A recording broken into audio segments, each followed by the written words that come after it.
Welcome to the tripod.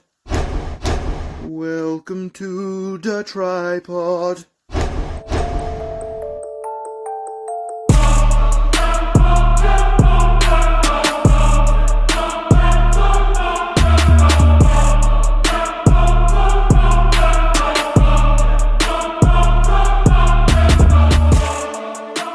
Hello, pretzels, and welcome back to the tripod. It's been a minute since we've seen y'all, but we are back to offend. We're back to entertain. You know what? We're back to inform the pretzels. When Stix is done coughing over my dialogue here, we're going to sink our teeth into some quality first. We're going to get drunk along the way to make our way to Double or Nothing and the rest of the trash. But first, we're going to talk about NXT's Battleground. Kick things off. The North American Championship. It's Wes Lee versus Joe Gacy versus Tyler Great. All teeth with Gacy, of course. Tyler and Wes button heads to start. Gacy, the instigator. Looks like Wes dropped Tyler right on his head with a West Coast pop pin attempt. He's a big, strong oi, though. He'll be fine. Speaking of big, strong, he airplane spins and Cesaro swings these two at the same fucking time. Jeez. Gacy actually impressing, catching Wes in midair for a powerbomb, then tossing Wes at Tyler. Crazy ass honky with a Joker smile while putting Wes in the rings of Saturn. This is awesome chants as these three wow the crowd. Wes hits a double cardiac kick, very impressive. Insane sequence at the end. Wes flying everywhere. Wes hits cardiac kick on Gacy for the win and retain. Straight fire to kick off Battleground. I gave it 7 solid pretzels. Caesar to kick off. It's a North American Championship triple threat. What say you, brother? Oh, yeah. I mean, we all knew you can't have a match. Anybody can have a match with Tyler Great, and they can't fuck it up. That's just it. That's just a real good, clean, instant classic. All the stuff you mentioned and more. Yeah, Tyler Great with the double spin. West with the cardiac kicks. Joe Gacy was looking a little bit more impressive than he usually does with his whack ass. I was thoroughly entertained. This was a good open to the match. Personally, I give this 8 and the salty mustard. I really enjoyed this match. I thought it was very well balanced. All three guys look good here. Tyler Driver ain't taking no pin because he's Tyler Driver. You give that pin to Joe Gacy as his bitch ass should. So I give it 8 and the salty mustard. 8 in the salt. We got 7 from yours truly. Stixy drip drip. The world wants to know. They kicked off Battleground with a triple threat match. What say you? Well, gentlemen, I gave this 7 in the salt. I thought this might have been Joe Gacy's best match that we've seen him in NXT. Yep. Probably ever. And of course, you got him in with Tyler Great. And also, I'm telling you, boys, I know we had talked about this when MSK broke up. I was worried about how Wesley was, what his future was going to be. And my Lord, boys, 10 straight North American title defenses. And he looks like he gets better and better with each title defense. This was up there, man. This was good. He was in with Tyler Great. Joe Gacy, there wasn't any fuck shit from Ava outside the ring, which I think made this match even better. Like I said, 7 in the salt, a banger to start off Battleground, but you wouldn't expect anything else from these three. I didn't know if they were going to have this start off, but of course, Wes Lee, I mean, if we kind of go back and maybe look at the last premium live events, I think he's started the last 2 or 3 with North American title defenses. And they've been bangers and stuff. So they start them off hot and heavy, and this was just another one of those. So 7 in the salt, hell of a way to start off an NXT PLE. After a few video packages, we get the Heritage Cup defended. Of course, current holder Noam Dar, Supernova 11, versus Dragon Lee, Nathan Frazier in Dragon's corner, nobody in Noam's corner. Noam immediately starts fucking with Lee's mask. I was like, yes, it's going to happen. It's going to happen. I'm getting that caveat. Wouldn't have helped anyway. No, first round ends and Oro Mensa runs out to be in Noam's corner, to which Cesar said, "Who?" Noam rolls up Lee in round 2 for a pinfall. Noam screams at Oro to remove cap from water bottle. That was some funny shit. Again, folks, it's the little things. Noam with that thick ass Robin Williams chili meat. Dragon Lee Hurricane Rana's Noam off apron to the outside. Noam hits back elbow after round ends. Lee is dazed as round 4 starts. Noam attacks like a rabid gopher. Lee puts Noam in the clover leaf and Oro pushes rope towards Noam. Nathan runs up like, what the fuck? Meanwhile, Lee hits a weird finisher to pick up a pinfall. It's tied. Next round, Lee attempts to Hurricane Rana Noam off an apron again, but Noam drops his back onto the corner of the ring. That looked fucking brutal. Lee regains momentum and was about to capitalize, but then Ladasha and Wendy Williams interfere, attacks Lee with a bucket. Noam wins and retains. Very, very different kind of matchup. I liked it a lot. Noam is a chocolate magnet. I gave it 6 pretzels with the Kool-Aid. Stix, what did you think of this Heritage Cup match? I thought it was good. I thought it was nice that they're going to start incorporating Heritage Cup into NXT US television, so that way if whenever NXT Europe gets over there and if Noam goes over there, maybe they'll start tracking some eyes over there. I gave it 6. I thought it was going to start off really good. Then we kind of had the botch from Dragon on the second over the ropes outside attempt, and then the fuck shit outside the ring. I kind of lost me a little bit, but I understand what they're gonna do with Noam. All in all, the action inside the ring was good. I guess just the stuff that happened with the botched attempt and then outside the ring kind of lost me a little bit. But I mean, the action was good. I look forward to hopefully seeing more of these, regardless if they do it on NXT TV or if it'll be premium live event stuff. But 6, solid 6. Wasn't too bad. The action side of the ring wasn't too terrible. Not bad, not bad. Cesar, are you making this the mark of the beast? Is it another 6? What was your thoughts on the Heritage Cup? Yeah, it's interesting, but it still makes it a good match. And I think that interesting way it does it, something new that they have. I always thought it was good when they had it in NXT UK.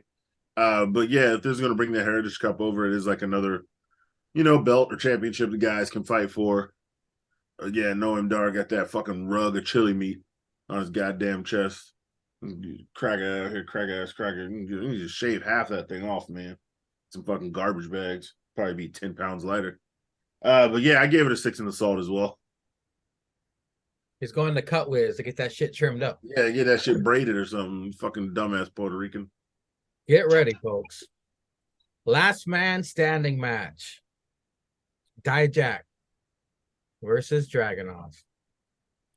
Dijak warns his wife and kid to leave. They don't want to see this. They were in the aisle row, by the way. Dragunov busts out the red contacts, so he ready. Mm-hmm. Yeah, they beat the holy fuck out of each other. Dijak fucking suplex tosses Dragunov on the steel stairs. And then Devon, get the tables.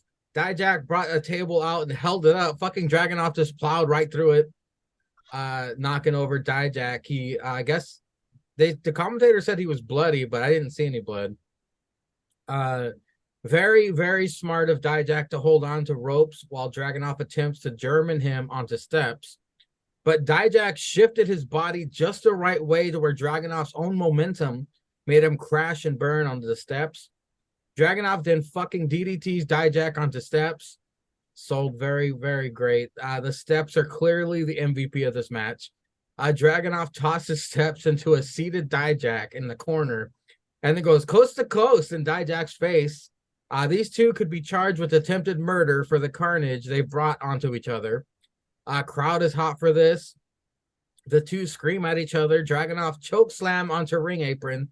Camera smash cuts to a dude with his eyes bulging out. Feast your eyes. Dragunov's mouth bleeding as he is holding his lifeless body up on the middle turnbuckle, avoiding the count from the ref.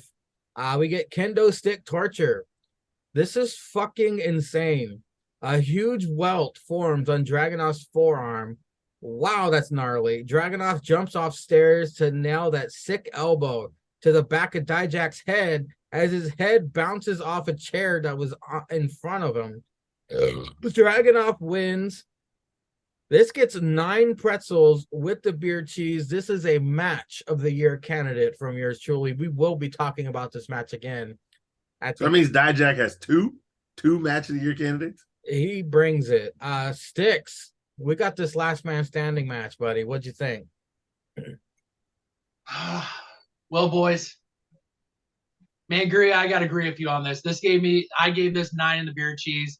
This was violence personified. Put it on a plate, warmed up. Let's serve it. Hell, if you didn't eat all of this, you take it out of the fridge. The fucking leftovers were even the leftovers. Boys, I watched this after Double or Nothing on Sunday. Rewatched it today. Oh, man. It's still so good. Like you said, Dijak was going to grab the table. And instead of just, going after him, Dragunov went through the table to get him, to hit him, put him through to the guardrail. And then Dragunov was trying to German suplex him. Dijak held the ropes, and Dragunov, with his own momentum shot, slipped, bam, hit the steps himself. I mean, this was, oh, man. But I have a feeling we all three didn't really talk about this because the pay-per-view was on a Sunday. But I have a feeling all three of us knew that this had the possibility of being a really good match. And in my opinion, I thought it met all my expectations and then some. I mean, both these guys, Dijak, for some reason, outside of three of us, a lot of people sleep on Dijakovic. But this guy, all three of us, we've seen it. He's had match of the years with Keith Lee. They tore the house down. They rebuild it. Next week, tear it down again. With Tony D as well. Yeah. This was, and now everybody on US is starting to see Dragunov. I think the three of us, we knew about him over in NXT UK. Now he's coming over. And this guy is putting on bangers.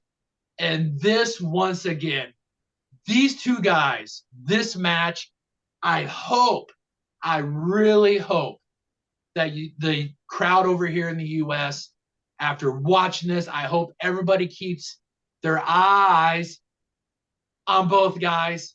This was a banger. Yep. This was my match of the night too. 9 and the beer cheese. Whew.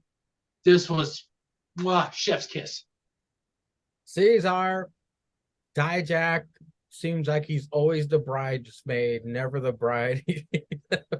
He has match of the year candidates. This motherfucker is allergic to gold and W's apparently. Cesar, what did you think of this last man standing match? Yeah, if you fuckers would have came in here and disrespected it with not a 9 or a 10, I'd have got off this fucking podcast. I'd have quit this shit for the rest of for tonight. I'd have cursed you stupid bitches out and quit. Now I gave this 9 in the beer cheese as well. And yeah, this is match of the year on most of these. Yeah, this is match of the year. Yeah, this Crockett Dijak is not only had a banger to start the show with Wes over that NXT Championship. Yes. Now he pulls some shit off like this. God damn it.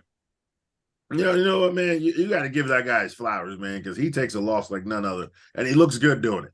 He looks good doing it. But yeah, the goddamn Dragunov. You ain't know about Dragunov, man. Remember them bangers he had with Walter last year over there at the UK Championship, man? I'd fucking goddamn but Dragunov. That cracker crazy.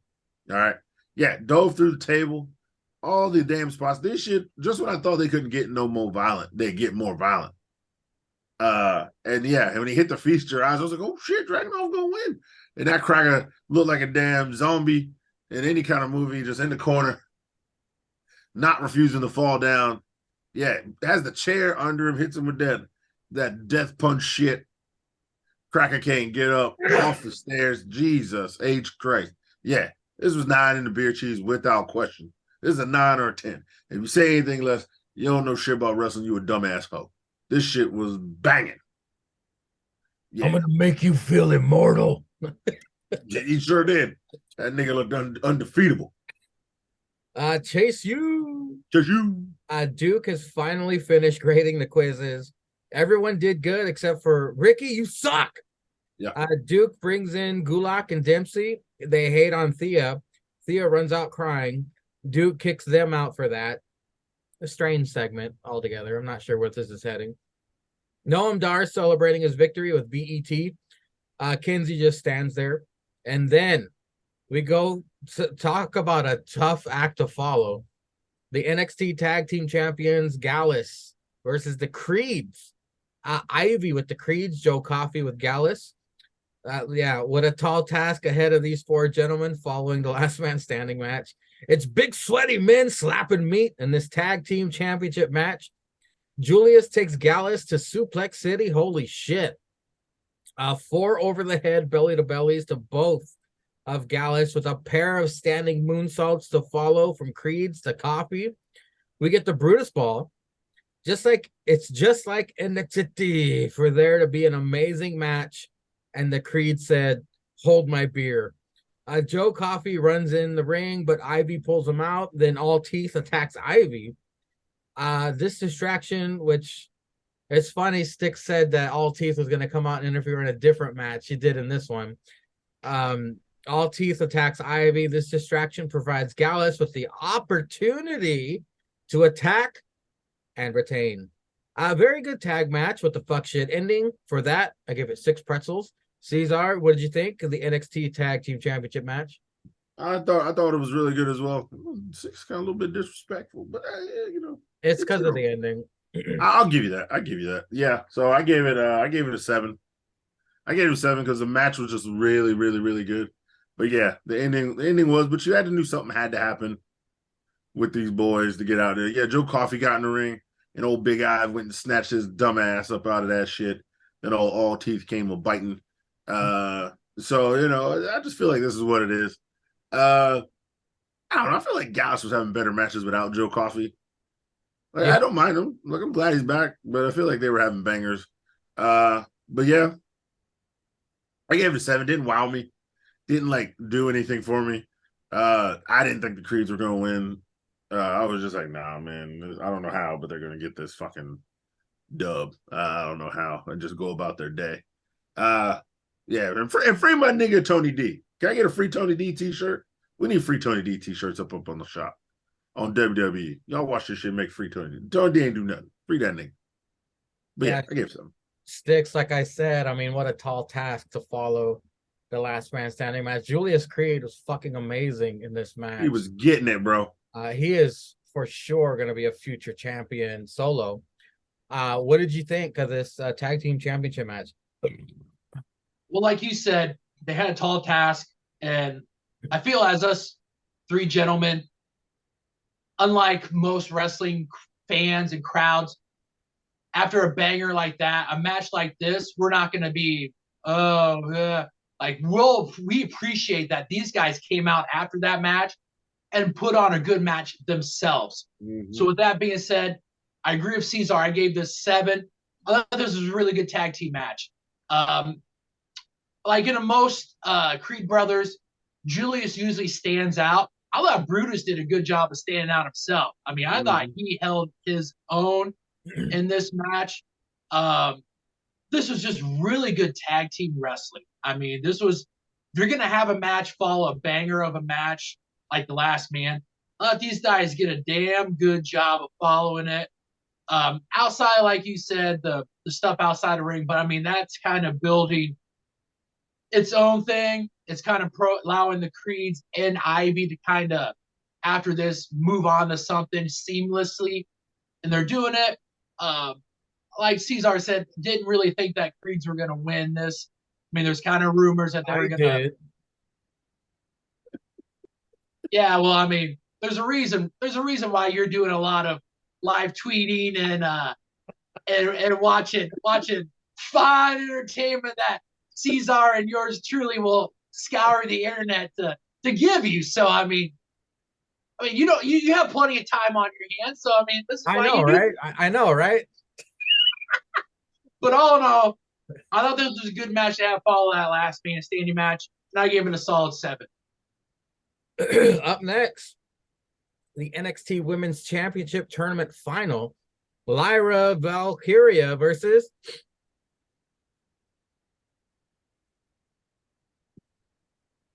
Tiffany Stratton. Lyra rocking a gold skeet on her face. Tiffany rocking a mean camel toe. Book gives this one a shucky ducky quack quack moment of the night, and nothing's even happened yet. Crowd is pro Tiffany, as they should be. Tiffany covered in baby oil. Lyra seems to be getting the better of Tiff to start. Tiffany wedgie. Lyra tries to leapfrog and stumbles as she lands. Target acquired. Do baby oil dance. The baby oil dance. You know it's good when we get him to stop it. Yeah, I don't even know what you were looking up for. All your notes are down below. My peripheral saw a bunch of movement. I was like, what the fuck? Why are you looking at the baby oil dance? Bizarre discoloration. Even more so. It's that Trick and Mellow baby oil dance. Fucking hard R's, no shirt. Was working overtime. Yeah. Bizarre discoloration, even more so in between Bird Lady's legs. She might have douched with the gold skeet as well. Book is all over Vic during this match. Cameraman gets great shots of Tiffy's tan lines in between them cheeks. The leg of Lyra being dismantled. Lyra's second win attacks despite the bad wheel. Lyra misses the roundhouse. Tiff misses the prettiest moonsault, but then Lyra connects, but Tiff gets the foot on the rope. Tiff hits again and becomes the new NXT Women's Champion. Thank God. Match went on a bit too long, if you ask me. Sorry. It's just my opinion. Kind of clunky, but she did it. Tiffany Stratton is NXT Women's Champion. I gave it 6 pretzels and some golden skeet. Stix, what'd you think? I gave it a solid 6. I thought it was good. Tiffany is getting better and better. There were some little missteps in this one, but she found obviously by way of Cora with the knee, she found it and just started attacking it. She kind of missed the first knee to the ring post attempt, but quickly picked her up again and did it again. So props to her to stay on it. She's got a bright future. I mean, they even talked about her gymnastics background, and I think a lot of WWE females that have gymnastics backgrounds turn into really good wrestlers. And in my opinion, I think Tiffany's got a good future.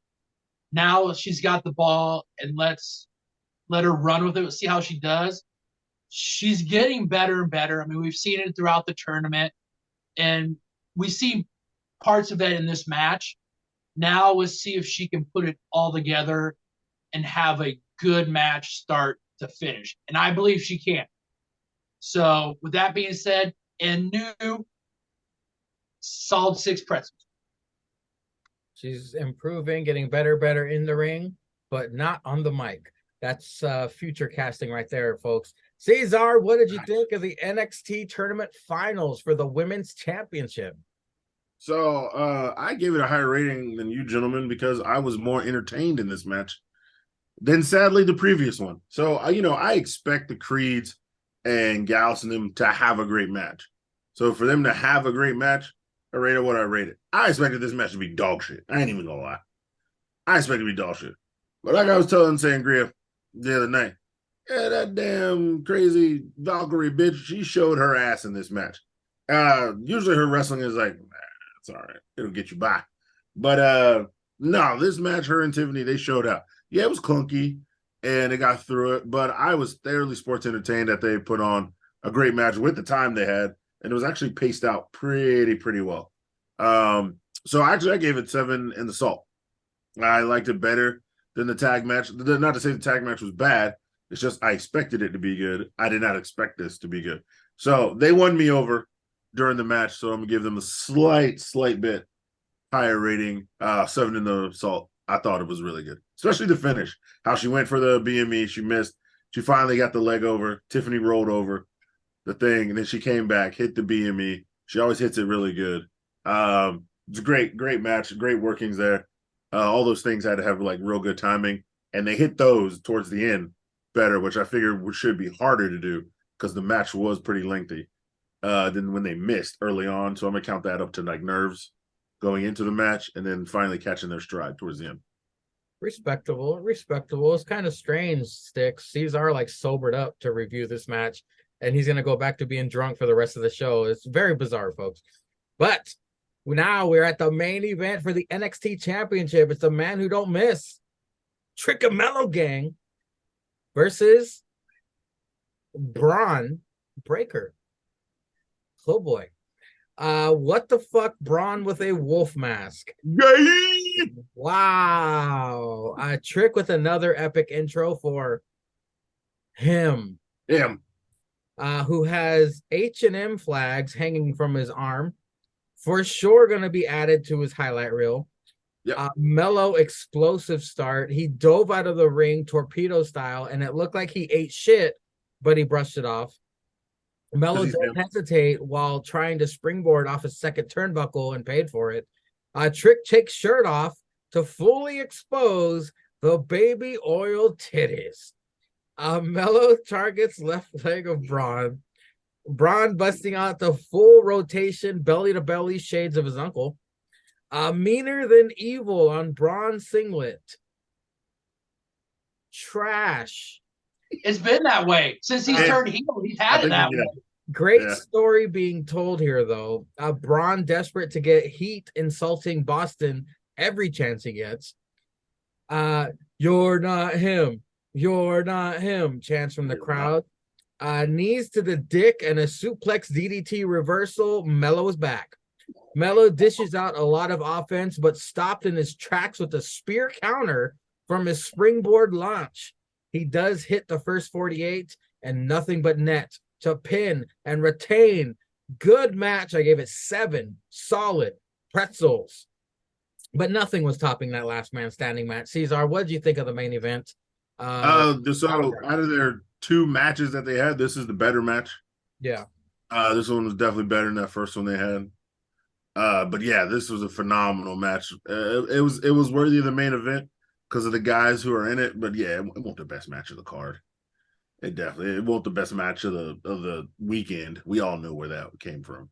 But god damn it, boy, that boy don't miss. Trickamello Gang is some heat right now. They're peak. I also gave it 7 pretzels.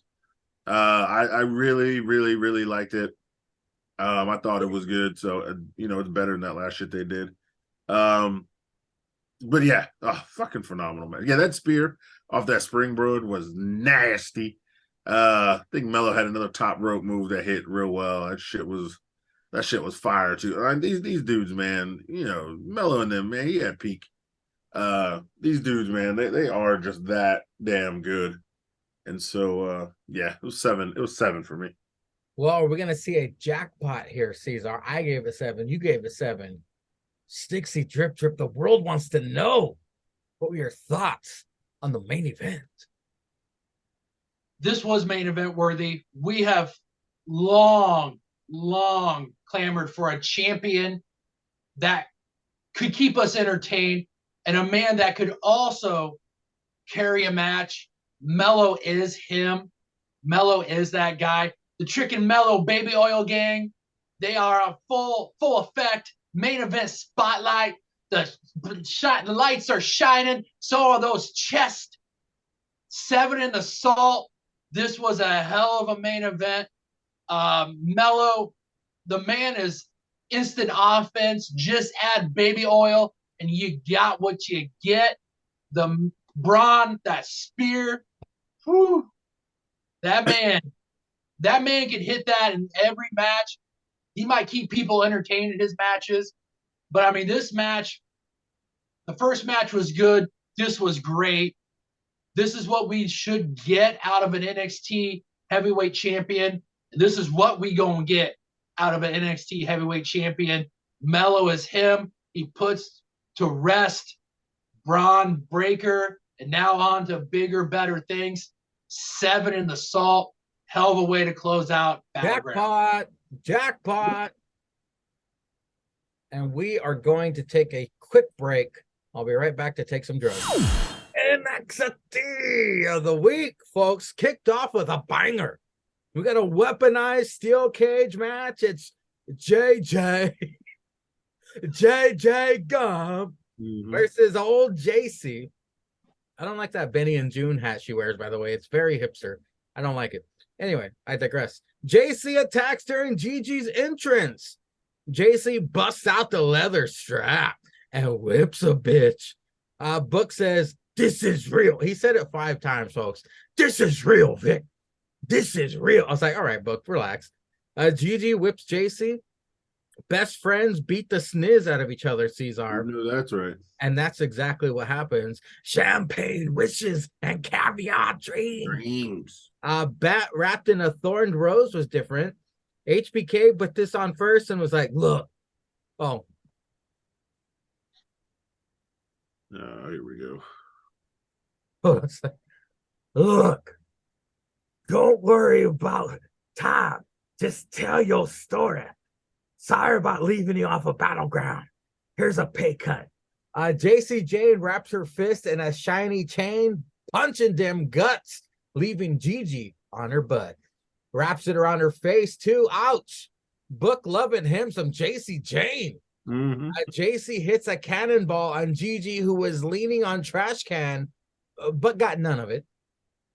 Gigi chokeslams JC through a table off the top turnbuckle. Pin for the win. One botch in 18 minutes. Take notes, Tony Skeets. Stix, weaponized steel cage match kicks off NXT. What'd you think? This was a good opener.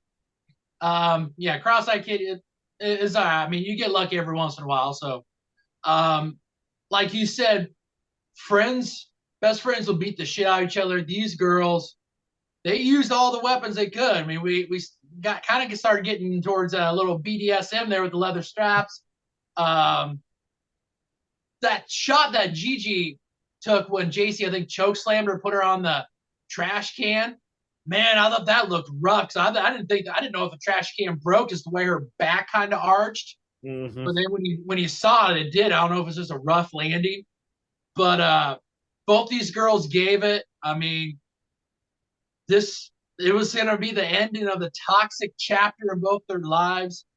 And JJ with that top rope choke slam through the table, got that dub. So now we'll see where both women go after this. So not bad, a good solid opener. This was probably worth keeping off Battlegrounds to have on TV. Allow them to, like you said, Cross-Eyed Kid told them to go out there, finish telling the story, and I feel like they did. So this was a good solid opener and an ending of a chapter for both their careers. Yeah, hopefully they move on from this because we've seen enough. Cesar, your thoughts on the weaponized steel cage match that kick off NXT? Yeah, finally, these ladies had a good match between them. They were out here fighting, beating the brakes out of each other, little whips, little chains, you know what I'm saying? Probably the ref got a sniff, you know what I'm saying? They all rolled up in chains and shit and spiked that bitch through a table, throwing hose off the top rope and all kinds of fuckery. But no, I thought this was a great way to kick off the show. They showed out and did something great here. And old JJ got the dub. And we'll see where these hoes go from here because there's a battle royal next week and they probably gonna fight in that too. We had Battleground highlights after this. Kinsey with West, the doodad interrupt. Big Strong Oi backs him up. Tony D is booked into jail. I feel you, Tony D. Gallus backstage mocking Tony D. Stacks upset, starts throwing hands, but gets down, but goes down swinging. The rest for the save. Trick and Mellow gang out. Trick breaking the world record for the amount of zippers on pants. Mello starts talking, and then unexpectedly, Supernova 11 himself, the Chocoholic, interrupts. BET accompanies him. Trick points out Noam cheating and how interrupting Mello is a super no-no. No, he didn't say it like that. You may have beaten. He didn't say it like that. You may have beaten Dragon Lee twice, but you can't beat me once. And that's all there is. And that's all it's gonna be. Exactly. Shh. The adults are talking. Noam challenges Mello tonight. It's hard to miss when you have low management. The disrespect. Disrespect. Mello says, let's do it for the title tonight. Shocking the shit out of me. Cora in locker room bitching about not making friends. Ivy said, zip it, cunt. Cora with a shiner. Probably told Jan his bedroom moveset is as boring as his one in ring. And then pow, right in the kisser. Yep. Axiom and Reggie backstage. Reggie is grateful for Axiom opening his eyes. And before we move on, Cesar. Yeah. We still have Wes and the Big Strong Oi's friendship together. We got Tony D booked into jail. Free my nigga Tony D. We saw Stacks throwing hands for his boy. Because Stacks ain't no bitch.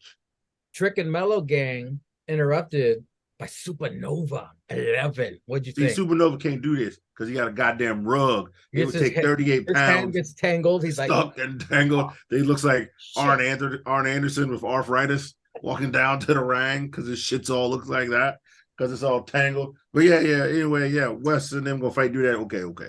We all know that. That ain't done. And then Stacks throwing hands because he ain't no bitch. And then Trick and Mellow gang, they out there. You try to celebrate. You know what I'm saying? You can't come out there. You can't celebrate. You got a good win. Trick and Mellow gang, they out there chilling. And here comes this cracker, and his three negras that he got dragged along with him. I don't even know what these hoes is doing.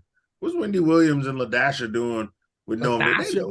They know they ain't humping no little ass no M-Dar. He don't even look like he's swinging meat. Okay, then Oro Huo, that cracker done dyed his hair pink for Pride Month. You know what I'm saying? And man, respect, you know what I'm saying? You like the pipe, respect it. We ain't hating over here. We ain't hating. I mean, we gonna say some fucked up shit, but we ain't hating. But yeah, he out there, like you said, he out there looking, got these three niggas pulling the cart with him, and this is fucking LaDasha ain't letting go of the Heritage Cup. Like there's 18 cups of free Hennessy in that bitch. That bitch did not put that cup down once. You hear me? She just carrying his cup. Yeah, look, Noam used to be the one holding on to the cup. He's like, no, LaDasha got that shit. He think he gonna get them cheeks. Boy. He don't want nothing. He don't want no problems. Okay, LaDasha will break his silly ass, and then probably write European cracker in the rug on his chest, and he had to grow that shit out or something. Yeah.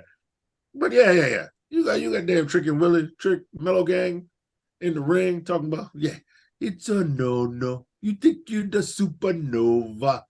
The adults is talking. I'd have punched that nigga in the face. I'd have punched that 5'3" nigga in the face. I'm damn Trick Willie 6'2". This 5'3" nigga with 28 pounds of chili meat on his chest is gonna tell me the adults is talking. I'd have punched his ass right in the face. Fucking around with me. But yeah, great segment. They're gonna fight later. And that's gonna be some good shit. What was after that? Stix. We got Wes. Wes and the Big Strong Oi are still friends. Tony D is booked in the jail. Trick and Mellow gang interrupted by old Supernova. Your thoughts? Yeah, Doodad shows up, interrupts Wes talking about his 10th North American Championship defense, how he's literally starting to feel it.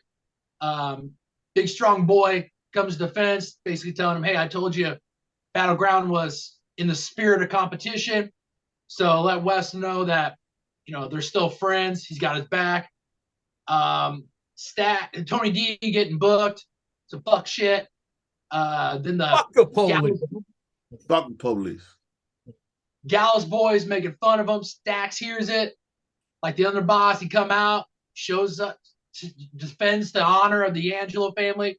Like you said, he knew he was probably going to get his ass whooped, but it was about how many you could take out while you're getting taken out yourself. Just shot the niggas. Then Trick and Mellow Baby Oil Gang out for the Cella. The Mellowbration, the Mellow Baby Oil Bration. Mm-hmm. They out there, Trick out there spitting the facts. Mellow out there talking his talk. Supernova and his film and his crew come out.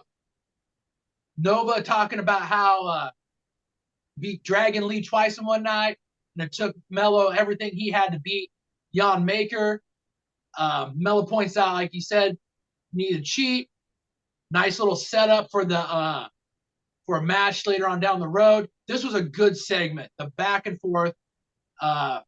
Supernova can go on the mic. He can go in the ring. When you have somebody like that, you can put him out there against and on the stick against Mello and Trick, who I think are one of the top guys in NXT that can go in the ring and on the mic. So this is a good segment to set up a match later that night. Damn, that bitch ugly. Up next, Tyler Great and Wes versus the Doodad. Tyler has a way of catching himself right before he botches, which is a great talent to have. If you have a wrestler, he almost fell off the top rope while executing a double axe handle, but he caught himself. Fowler tries to cause some conflict between the two, but they get back into it. And then the crowd is in awe because Positive Ali is in the crowd eyeballing the men in the ring. Business has just picked up, folks. Ali joins commentary, but getting fashion tips. Ali is a free agent. He's obsessed with becoming a champion. Wesley on fire in this match, whooping Cracker ass like Cracker ass ain't been whooped before. Oh. Mm-hmm. Stereo corkscrews by Tyler and Wes. Tyler Driver 97 for the dub. Ivy gives all teeth her receipt. Creeds and Doodad brawl. Gacy attacks Wes and Tyler. Ali for the save. Interesting. They show Tiffany walking down the hall, and it sounded like Vic said, "It's time for a tittybration."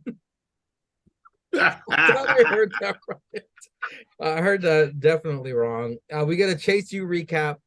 Gulak wrestling sessions with Chase U. Willy Wonka standing by.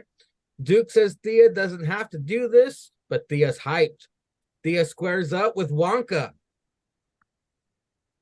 Stix. Tyler Great and Wes versus the Doodad. This was a good match, like you said. There's a reason why we call him Tyler Great. Man felt he was going to possibly slip up, readjust himself, course corrects, gets on it. Mm-hmm. Like you said, crowd all of a sudden, like the crowds, you start hearing the noise, and even Tyler Great and Wesley looking up in the crowd. Ali's there, which prompted me to go back and try to find draft results, because after they said he was a free agent, now I had to look up to see who else were free agents. So that way, if I wouldn't be surprised on who would show up on my TV on NXT or any other programming. Wait till the main event. We'll figure it out. Yep. And so I think with him showing up down there, this future, it's going to be good for him. But the match was good. Tyler Great and Wesley.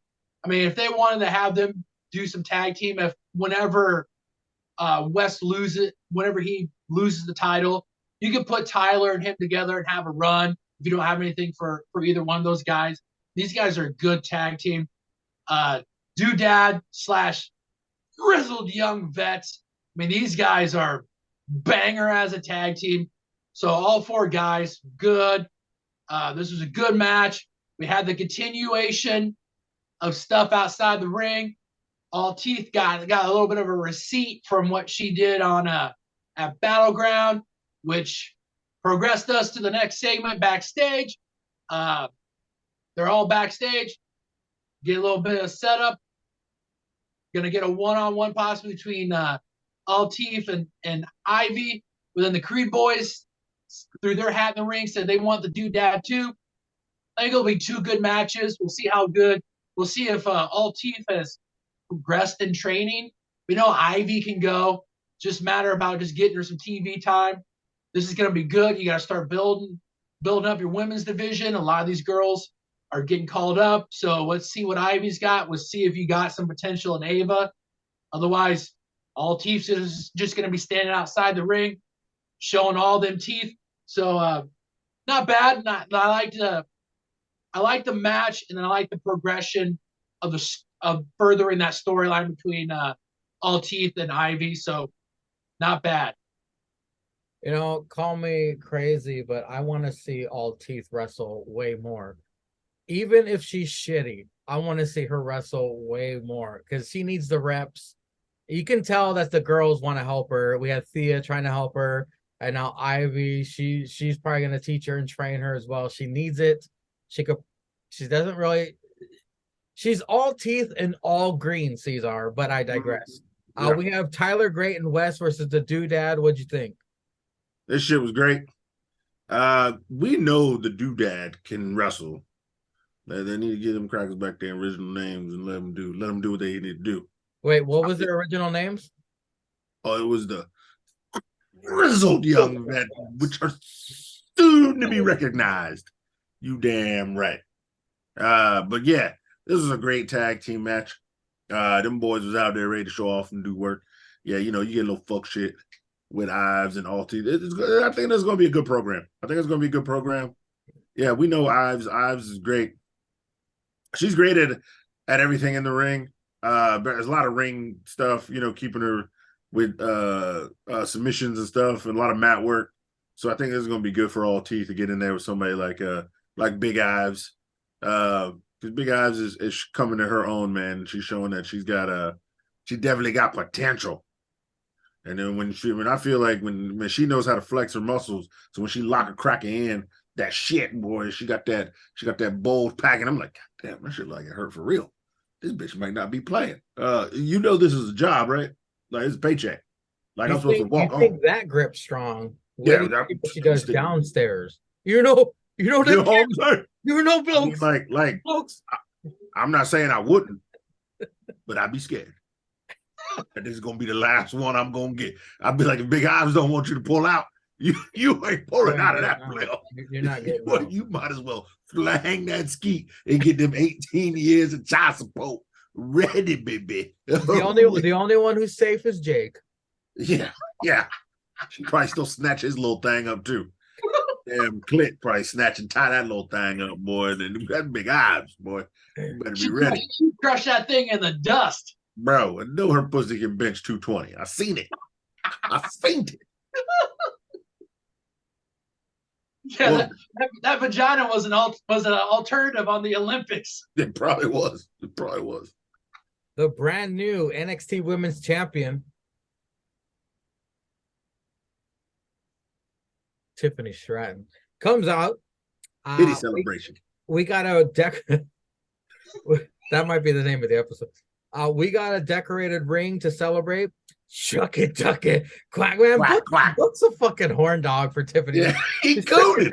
He throws all his catchphrases out, and she hasn't done anything. And not a damn. All she did was walk to the ring. He goes, "Come on, it's shuck it, duck it, quack time." He said that. He said champagne wishes and caviar dreams, and then he said hottie like a biscotti. I was like, hottie. Oh, look. Being horny over Tiffany's my thing, all right? You need to relax, Book. You need to relax. That's Book, man. You let that legend talk. Talk your talk, Book. She waxes about herself, rightfully so. She invites the women's locker room out, and nobody comes out. They do it after a bit. Who is her first challenger? She belittles all of them. This is going on too long. Way too long. Long promos are not her strength. Battle Royal will determine her next opponent. It's Tiffy time. Then she gets attacked. Yeah, I'm a fan of Tiffany Stratton, but this, I mean, when she first came back from, I guess, her titty surgery, she did a promo similar to this, which was awful. And then she did this promo, which she was talking like she was talking in run-on sentences. Like she kept going on and on and on. Like I don't know if cross-eyed kids like we're running short on time. We gotta vomit all that shit out because she needs to take her time with these promos. Like let it sit, be a bitch about it. She was being really quick. I know it's different when you get in front of a live crowd. She's probably nervous, and she's champion, so she's got a lot of pressure on her. But still, Tiffany, let's do the long promos backstage. Maybe in video promos where you're wearing less. But I digress. Noam's BET posse approached Trick in the back. They tell Trick Mello should have taken the night off. Trick has his eyes on him. He had a lot of funny one-liners I didn't write down, but it was funny. Go back and watch it. Him and the Dasher. Danny said, I know you ain't talking about me because I'm pretty. Or hit me with your butt. You like that, wouldn't you? You like that, would. You would. You would hit me in that bucket. Danny Palmer in the ring wants to know who the attacker is. The attacker? Hell yeah. Blair Davenport. You Where damn right. Fuck has she been? You damn right. Attacks Danny in the ring. She looks good. She looked real good. Eddie Thorpe with the hard R's backstage, congratulating him. And Damon Kemp hates on them. This was from last week, it said. Okay, Cesar, your thoughts on the Tiffany Stratton promo? Way too long. Trick interacting with Noam's BET posse. Yeah, niggas. Blair Davenport is the attacker. Best part of that segment. But yeah. All right, fine. Tiffany Stratton came out. Mangria looked at her titties. Booker T was cooning. There's going to be a battle royal. Did she get attacked too? Didn't somebody come out there and whoop her monkey? Yeah, I said she got attacked. Yeah. Oh, okay, yeah. Attacked and thrown out of the ring. And yeah, she lost her shoes. Poor girl. Yeah. Then there was a segment with the niggas. Trick Willie. And this nigga Trick Willie was on the phone. It was like 8:45. Talking about, yeah, don't worry about it, baby. Yeah, keep that hot tour board. Hey, why is this bitch gonna soak in the tub? You know Mello the main event, so she got to soak in this tub and keep it warm for an hour and 15 minutes. Then you gotta take a shower after the match. He's got to reapply his baby oil, put on a jacket with no shirt, drive with the top down in the Lamborghini, and get to wherever he's going, which is probably about 30 minutes away because it's Florida. And then the bitch gonna be in that bitch gonna look like a wrinkly old prune. She gonna look like 18 raisins or somebody's granny's vagina sitting in that tub for 2 hours trying to keep it warm. And that's if she's not alone. Because they usually roll with multiple bitches. And then while you on the phone near the hot tub, that's the best way to lose your phone. She probably drinking a little bit of the bubbly, just drinking up all Mellow and Trick Willie champagne and shit. And then she probably horny or hungry because she ain't eating that day, so she eating all the chicken in the fridge. Cesar, let's be honest, it was Jake's mom. It was two brothers about to get their thing on. It was Jake's mom. It was probably Jake's mom, but I didn't know the bitch went to Florida that week. I mean, Jesus Christ. I thought she had like a regular job. This bitch could just be in Florida on Tuesday, just taking planes down. What kind of money is Jake's dad making? Maybe we all need to get jobs with Jake's dad. She does have a regular job. She's got to service that pipe. Yeah, you're right.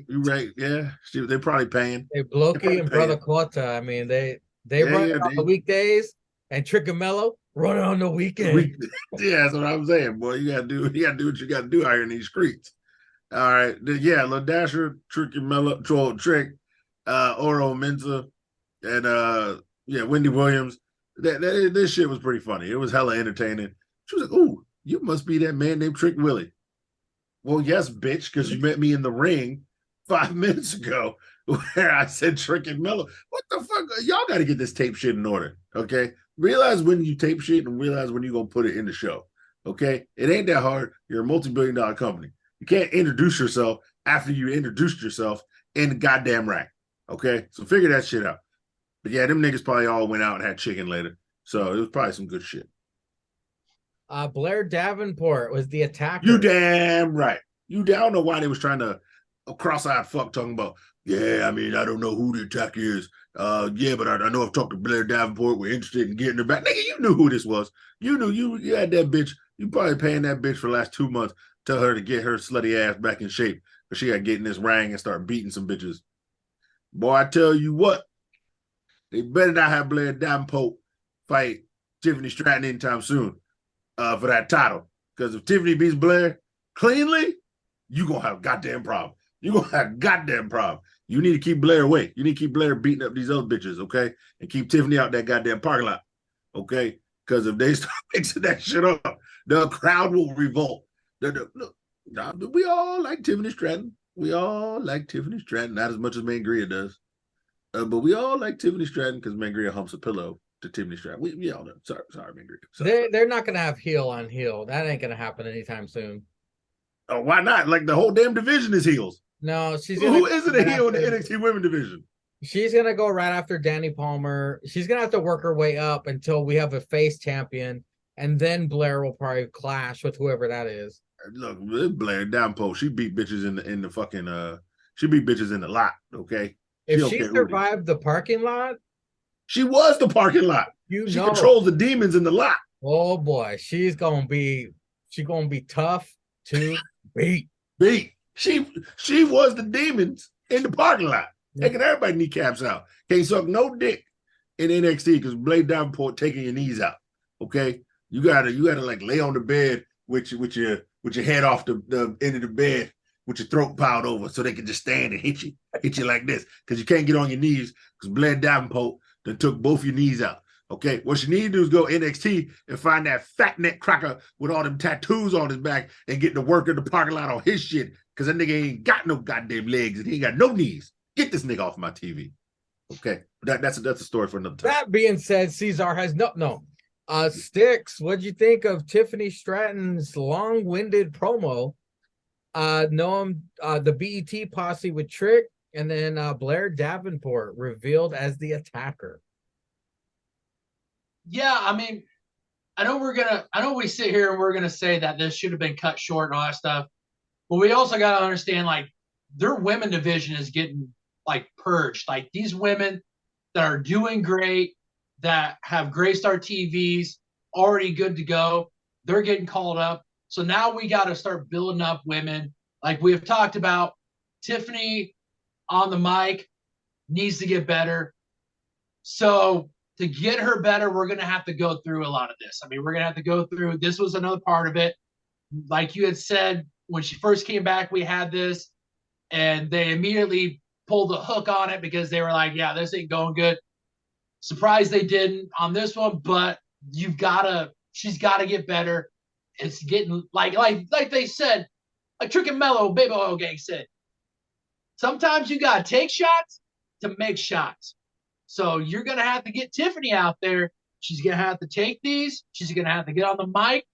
She's going to have to do this to get better and establish herself as possibly becoming one of the top 5 heels in that women's division that is pretty much filled with nothing but heels. But she's got to slow it down. She just got to slow it down. She needs to get it structured. And she just basically needs to go out there, not let the crowd rattle her, not let the moment rattle her. Because guess what? You're going to have many more moments like this as the top woman. But I mean, it was good. I take it as she's out there, she's repping live reps. It's out there to further the eventual storyline, which we had was they're going to do a battle royal. She got all the chicks out there. You find out the whole locker room don't like her, so that's one thing you got going for you. So we're going to get a battle royal to find out who the #1 contender is. Trick backstage, like Cesar said, this was great. The back and forth. I mean, Trick and Mellow, unstoppable on the mic. Trick himself, top 5 just as a singles guy on the mic. The back and forth he had with the 3 backstage there, great. This is one thing that you can always do. You can always, if you need filler, you can always just say, hey, we're gonna throw it back to you, Trick. We're gonna throw it back to you, and you can bring some fucking guy who's on level up. Just have him go back. Trick will carry him on the mic. Like a lot of people carry other people in the ring, Trick can carry somebody on the mic. So that's one of the best things he's got going for him. And then Blair Davenport. My Lord, thank God we got her back. I mean, we had last time we see her was that triple threat for the NXT when they were unified championship. Man, I was hoping they weren't going to let her contract go out. I was hoping they wouldn't. I tell you what, I was thoroughly entertained and pleased when we found out it was her. Like Cesar said, you better not let her next get close to Tiffany, because if, like Cesar said, she loses clean to Tiffany, gonna be some revolting, man. Gonna be some riding. We're gonna have to start shitting on this like we shit on ATW. But I think they'll do a good thing. They're gonna have her build slowly, like Cesar said. Probably gonna have her go against Danny Palmer, and then obviously, sometime down the road, if you still got her there, the people she's attacked will slowly start coming up. I mean, I think she's attacked Sleepy Chew. I mean, Sleepy Chew's got to be just hanging around there, sawing logs and I think she's back. I think she's chugging back. that orange soda. Yeah. So I mean, you can have her run Sleepy that. Chew, Soul Ruka.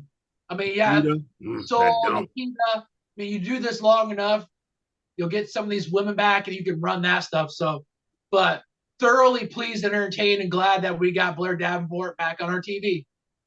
Couple of quick thoughts before we move on. Number one, I think Blair Davenport would fit in perfectly with Alba and Isla.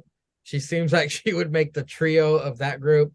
Also, I had no idea that the internet, the Twitter, wrestling Twitter, thought Mandy Rose was the attacker. I had no, I did that was not a blip on my radar. I was like, what? There's no fucking way Mandy Rose would be doing that shit. Some horny ass nerds. I guess so, but yeah, I'm glad it was Blair Davenport. I'm like, yeah, because she was great in that triple threat match. And NXT, like you said, Stix, the women's division is getting purged. They need more ladies to come in there and liven it up. But moving on, representing Gallus, it's Joe Coffey versus Stix. Book says he's still good to the last drop. So homoerotic. Stix comes out, guns a-blazing. The underboss, very aggressive. Coffey, no look, back body drop, just letting Stix fall to the mat. Looked very gnarly. Yeah. Book says they don't have cable in prison. They have it in jail, I can tell you that. They do. I know for sure. Monday Night Raw in prison. I watched South Park and NXT and jail. Stix attempts to clothesline the Coffey over the top rope, but his own momentum sent him over onto the floor outside. We get a discus lariat, Coffey for the win. Mr. Stone thinks White Khali should see a therapist. That's the only notes I took on that, because who cares? Great video, behind the scenes footage package of Dragunov's Battleground journey. He returns next week. We get Cora Jade versus Ivy. Cora uses her shiner as a sneaky tactic. She's a bad little sister, Vic, Book says. Cora ties up Ivy in ropes, and it looked like she chopped her in the face. I'm talking about Jackson Championships, man, Book says. Thanks to All Teeth, Cora picks up the win. Tank and Hank backstage. They're more connected. The Hard R's get more camera time. It's a Step Brothers-like segment. Hard R's contemplating facing off to become a stronger team. Plus, one of them would finally get a W. Kenzie catches up with Creeds and Ivy. They want the doodad and All Teeth. Cue the doodad and All Teeth. Let's shout. Stix. We had Joe Coffey versus Stix. We had Cora Jade versus Ivy. We had Tank and Hank and the Hard R's. Your thoughts, sir? Yeah, Joe Coffey and Stix. This, as much as the match was kind of clunky, you got to do this with Stix. I mean, we got to start building him up. I know they were doing him and Tony D as a tag team, but you also need to have this guy start, get some singles reps, because you will every once in a while, even though they're a tag team, have them split up and do singles versus singles on against different tag team members. So I mean, Joe Coffey's got the experience. Stix is learning. I'm not mad at it. Get the guy some ring time. He's got potential. I mean, it's there. I mean, we see it within the tag team. So now it's time to get him the singles reps. So I wasn't mad at it. Nice little rep time for him. Cora and Ivy allowed Cora to do her heel in-ring stuff, which she's getting better at. Ivy's getting better and better in the ring. I mean, she's someone that you can start prominently showing singles wise on NXT television. Maybe start decreasing the Level Up TV time and start getting her on actual legit TV time. Cora can go, but it's also good get her in there, do the heel stuff. Altif interferes, move that storyline on, which we see go backstage. They do. Got the Creed Bros gonna get in there too. I don't know if they'll do 3-on-3, maybe mixed. Maybe I wouldn't be mad at it. I wouldn't even be mad if they do singles and then tag between the two. It's gonna be great. Hard R's and Hank and Tank, man. Hard R's made this, man. If you're cross-eyed, you better be paying attention. These boys. Well, I was gonna say he made an effort this week. It seems like he made an emphasis to get the Hard R's on TV. This was their second segment of the night, and they hit it. They hit out of the park again. These guys are stepping up, man. With all the call-ups and all that stuff. These boys are stepping up. Hey, don't call them boys, Stix. You can't do that. Only Cesar can. Oh, my bad. These guys, these gentlemen are stepping up. They're hitting it out of the park backstage. Now let's get them in the ring. Get those reps. Let's get them on there. Heck, let's start getting them in that tag team championship picture. Let's change it up. Let's get them in there. I know they were in there with the Creed brothers. Now we got different tag team champions. Let's throw them in there, either team versus team, maybe a triple threat, maybe a fatal four. So get these guys, keep them on TV because these guys are hitting it out of the park, and it was good. I mean, all this stuff we had growth in ring with talent, and then we're seeing back these guys. We're seeing an established team backstage hitting it out of the park on backstage. NXT's doing it right, man. Tony Skeet's got to keep an eye on this. This is how you do it. You know, I think Cesar is going to get his Candyland match of the week next week if the Hard R's face each other. We can get them Mandingo fights for old Cesar. Yeah, we already got Moon Knight versus David Kemp. And let's get a Hard R match. Let's get NXT. Make NXT niggas again. Yeah. Let's get these Mandingo fights popping again. Here's your title for the episode, man. Let's get it going, man. We got Trick Willie back. You can call Make NXT dark again. Yeah. Trick Willie can get some Oro Mensa. Yeah, we can. There's some Mandingo fights here, baby. Well, Cesar, we got to kick off from the start. Joe Coffey versus Stix. But let me give you a quick note. Yeah. I know Joe Coffey can go because him and Walter had a great match in NXT UK. So Joe Coffey is nothing to sneeze at. Right. So, what did you think of Joe Coffey destroying Stix? Yeah, no, this was a good match. But I also think, again, like you said, you got to build Stix up. But I think you need to rebuild Joe Coffey. Because, Joe Coffey didn't get much American time before he got injured. Yeah, we watch UK, so we know he can fight. We know he can have good matches. I thought this was a better match than what he had versus, I don't know who he had a match against last week or 2 weeks ago. But I was like, it was kind of like a whatever match. But Joe Coffey can go. I think, you got to rebuild Joe Coffey. Nothing wrong with it. We know he can go. He just got to get there again. Get him some reps. Like them gals boys like to fight.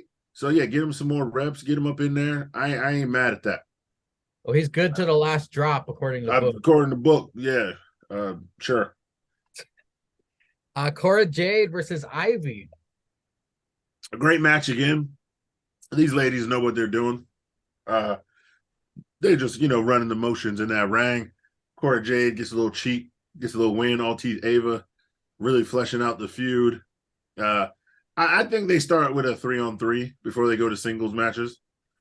I ain't gonna mind it. Like, if you don't want to throw all teeth in the deep water, put her in a 3-on-3 to where she can have limited time with Ivy and focus more on the men with the tag team matches, but she can still get in there. They can fight on the outside.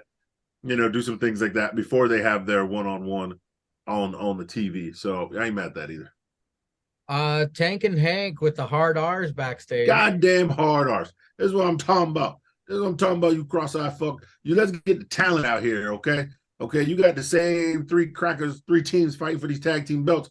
Where the niggas? Let's get the niggas out here. You know what I'm saying? Tony D locked up. He was some different niggas. Okay, we got the hard damn R's. You know what I'm saying? It's summertime. Them fields is hot.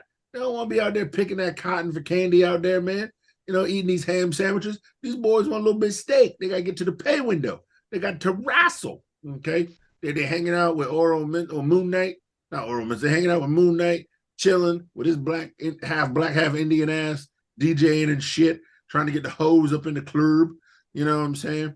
And now let's get these boys in the ring, huh? Let me get some hard R's and some Creeds or some Gallus or some grizzled young vets. Doodad take L's. They take L's. Somebody got to win that shit. Let's go. Let's get some hard R's in the ring. Joe Gacy trying to recruit them into Schism. Hard R's, man, that should be tough. They would get that one cracker with the vest and shit on. He'd drink the Kool-Aid. Literally. Yeah. Up next, the main event. It's NXT Championship is on the line as Trick and Mellow Gang coming out versus Supernova himself. Noam Dar with his BET entourage. Call him Reese's, because that peanut butter surrounded by chocolate. Vic asked Book if he gonna join the entourage. So racist, Vic. It's all black. Noam, he's just making an observation. Noam is no pushover, rocking the champ in this match. Mello, of course, brings it, hits that incredible draping suplex. Not taking much notes because I'm sitting here watching and enjoying this match. The chemistry between these two is perfect. Trick gets caught attacking Orko and gets tossed for it. Frazier and Dragon Lee come out to take out Orko, and then he don't miss. Nothing but net, pin, and retain, because that's all it is. And that's all it's going to be. The striking ability of Noam is some of the best I've ever seen. What the fuck? Baron Corbin attacks Mello. End of days. What the fuck is happening tonight?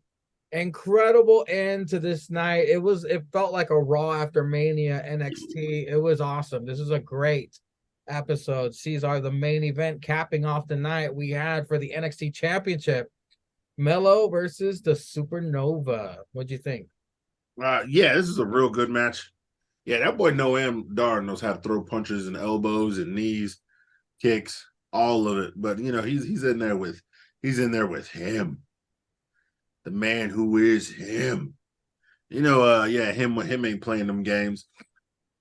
But yeah, great match back and forth. Them boys was out here doing work in that match. Trick gets thrown out for fighting old pink hair fruit boot. Because he was cooning. He was cooning. Book was definitely cooning because there was actually some coons out there. So Book was cooning. I mean, besides the only crackers out there was a Big Dick Vic and Noam Dar. I mean, the rest of the field was niggas.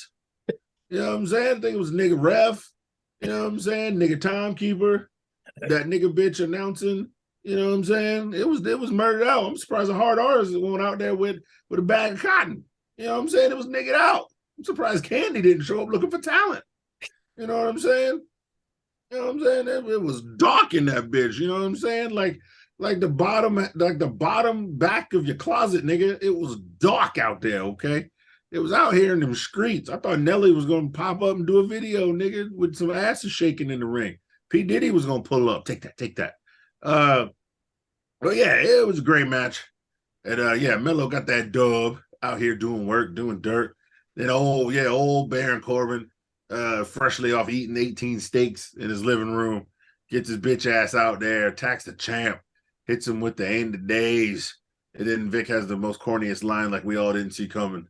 Is this the end of days for Mello's championship? Yeah, nigga.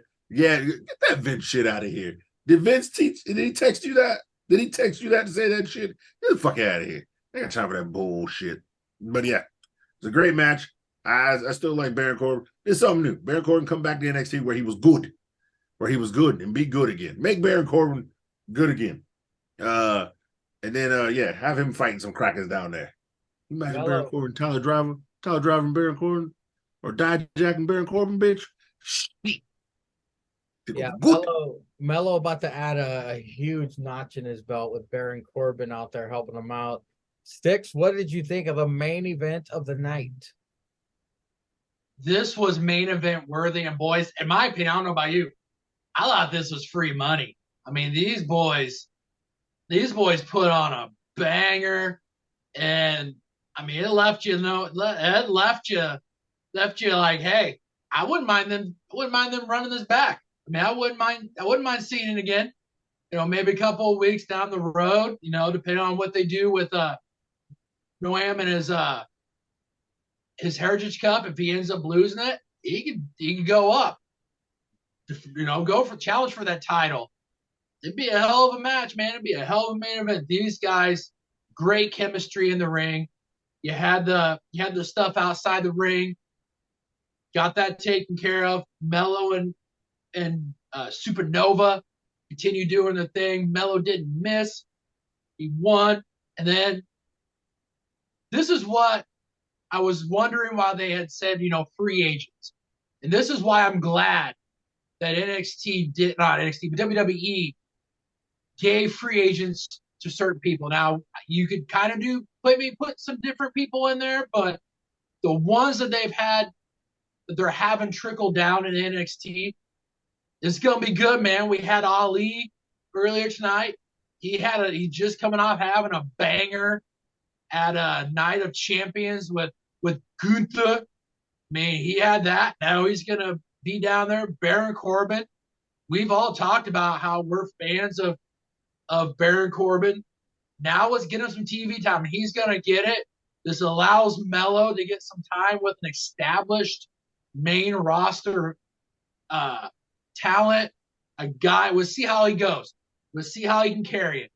And I think he's going to be able to carry it. This is a great thing to have for Baron Corbin. Have him come down here, work with these guys. Let's go. Get him on TV. Utilize him. Don't have him just show up, wrestle for 3 minutes and catch an L. Have him wonder why JBL still left him. You know, let's do it. Reestablish him. Let him either have him go back to being the end of days music. I don't care. Let's reestablish him, get him there, and let's go. Because the guy can go in the ring. Now he's down here. This is going to be, like you said, big notch in Mello's belt. But this is also going to be big for Baron, man. This is going to hopefully reestablish him and let everybody on TV remind them that Baron Corbin can go, and let's get him back on TV. And like Cesar said, let's make him great again. Let's do it. With that being said, folks, NXT talk is done. We'll be right back with some all trash wrestling talk. And now it's time for Stixy Drip Packed of the week.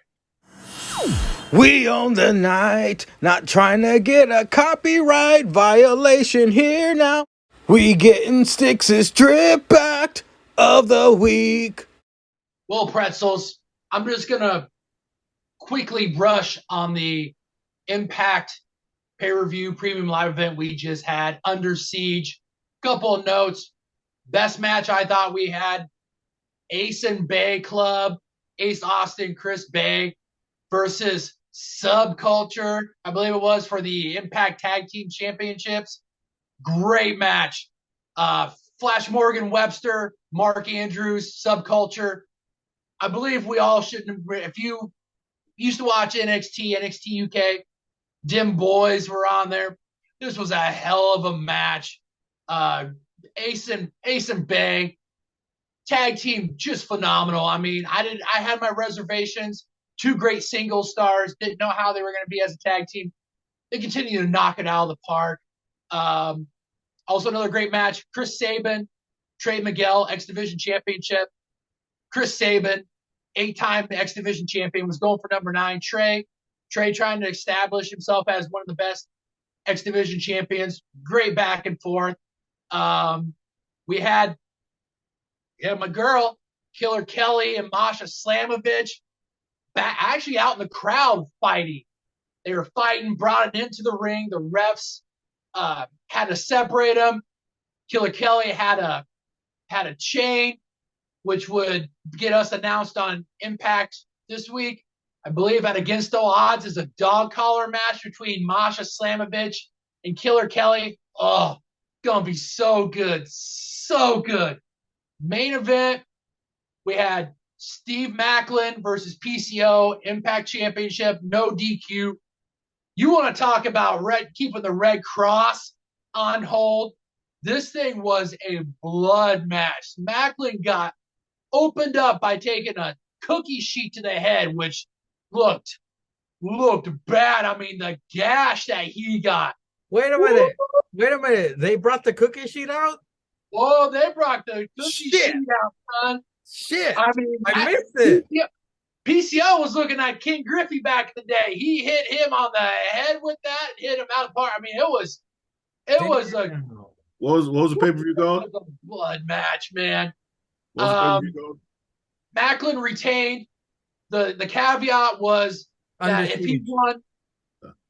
he won, Scott D'Amore was going to come out and put the championship around him, which he did. Bully Ray comes out. They end up attacking Scott D'Amore, bring out a table.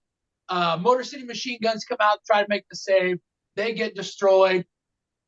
So they end up putting the table, dousing it with lighter fluid, light it on fire, and Bully Ray puts Scott D'Amore through the flaming table.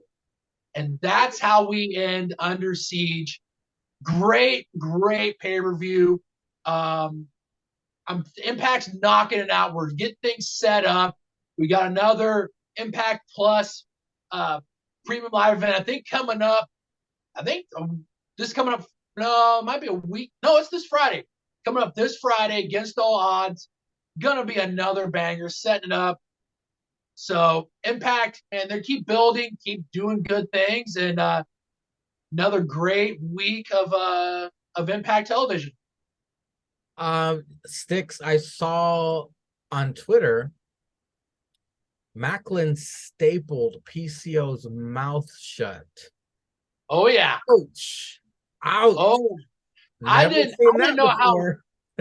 You could see it. Like they showed, like the camera showed it after he pulled like the staples. You could see like I think 3 or 4 staples just like hanging there from a mouth. I'm like, holy shit. I mean, this is what this guy is essentially built for. This is what he does. He does these extreme matches. He does this stuff. I mean, character-wise, you can say it is what it is. It's not that great.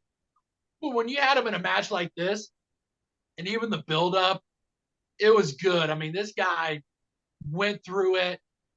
He took Macklin's finisher on a like basically like a layer of cinder blocks and took it like a champ. I mean, it was a probably one of the best like gimmick matches for like no DQ that I'd seen for a while. I mean, there was blood. Like I said, there was blood everywhere. Both guys were busted open, and it was pretty good main event championship match. So I mean, it was really good. Well, security footage was leaked of Skeets watching this and beaten off at least 4 times when because of the amount of blood that Macklin lost. Well, he sent a copy to Mox and said, "Hey, this is what I need you to do. This is what I need you to do. We're gonna hit you with a cookie sheet. We're gonna have Omega hit you with a cookie sheet here in the next 3 or 4 weeks. I need you to get a huge ass gash and just bleed out. Like, I don't care. Our health insurance out. We'll get Red Cross there. We'll tape we'll take an IV pole, tape it to your back. We'll just keep infusing it to you because this is what we got." Shout out to Trinity picking up a dub on this past Impact, and she's challenging for the Knockouts Championship against Slammiversary. Yep. Diana Perazzo. Yep. They are for sure going to give her the title because if she doesn't, if they don't, she'll throw a hissy fit with old Mercedes with her broken ankle ass. But we digress, gentlemen. Well, pretzels, I had the choice to make. Spend money on my wife for her birthday or watch this trash. I had to make the call, spend money on the wife. But thankfully, the other two legs of the tripod caught double or nothing. And I'm going to give them the floor and allow them to wax about this trash ass pay-per-view. Gentlemen, talk amongst yourselves. I don't know who's starting. I don't know who's finishing, but go ahead. Tell us about this epic waste of time. Cesar, did you just want to give a couple of words about each match, or how did you want to do this? Yeah, let's just get through this bullshit. Right, I got some notes on everything, but yeah, go ahead. Wait, are you starting with the buy-in? Yeah, I didn't know if you wanted to. Did you want? We had the first match of the night. My boy, All Ego, Ethan Page and the Guns versus the Hardy Boys and Hook. And the only thing I took out of this was that we should just had All Ego versus Hook in a singles match. I mean, the Hardys, this Jeff. I mean, Cesar, did you see this? Fucking Jeff. Jeff looked high again. He fucking slipped on the fucking top rope. Yeah, this guy tried to do the whisper in the fucking wind. Tried doing the whisper in the wind. You know what happened? The wind fucking blew his fucking drunk ass off the fucking ropes. Damn near. That was a shout in the wind. I mean, he did salsa in the wind. Neck. But Hardy's and Hook end up getting the dub. So that means Matt Hardy has control of Ethan Page's contract. So I'm kind of interested to see how that goes. But like I said, I mean, we would have been well better off just being singles between Page and Hook, because I thought, in my opinion, I thought those were the two shining spots out of this whole match. Yeah. Did we want us to give pretzels or just keep moving? Let's keep moving. I wrote pretzel ratings down, so it's up to you. I did too. So what did you give this match? I gave it like a 5, man. It was Jeff was being drunk. I gave it 5 shots of whiskey for Jeff's drunk ass. Almost killing himself. I gave it 4 just for my boy Ethan and for Hook's potential, because I like the slow build that they're doing with him. Those were the highlights. Ethan Page and Hook were like the highlights of this match. Yeah, that's pretty simple. Only thing that sucks is your boy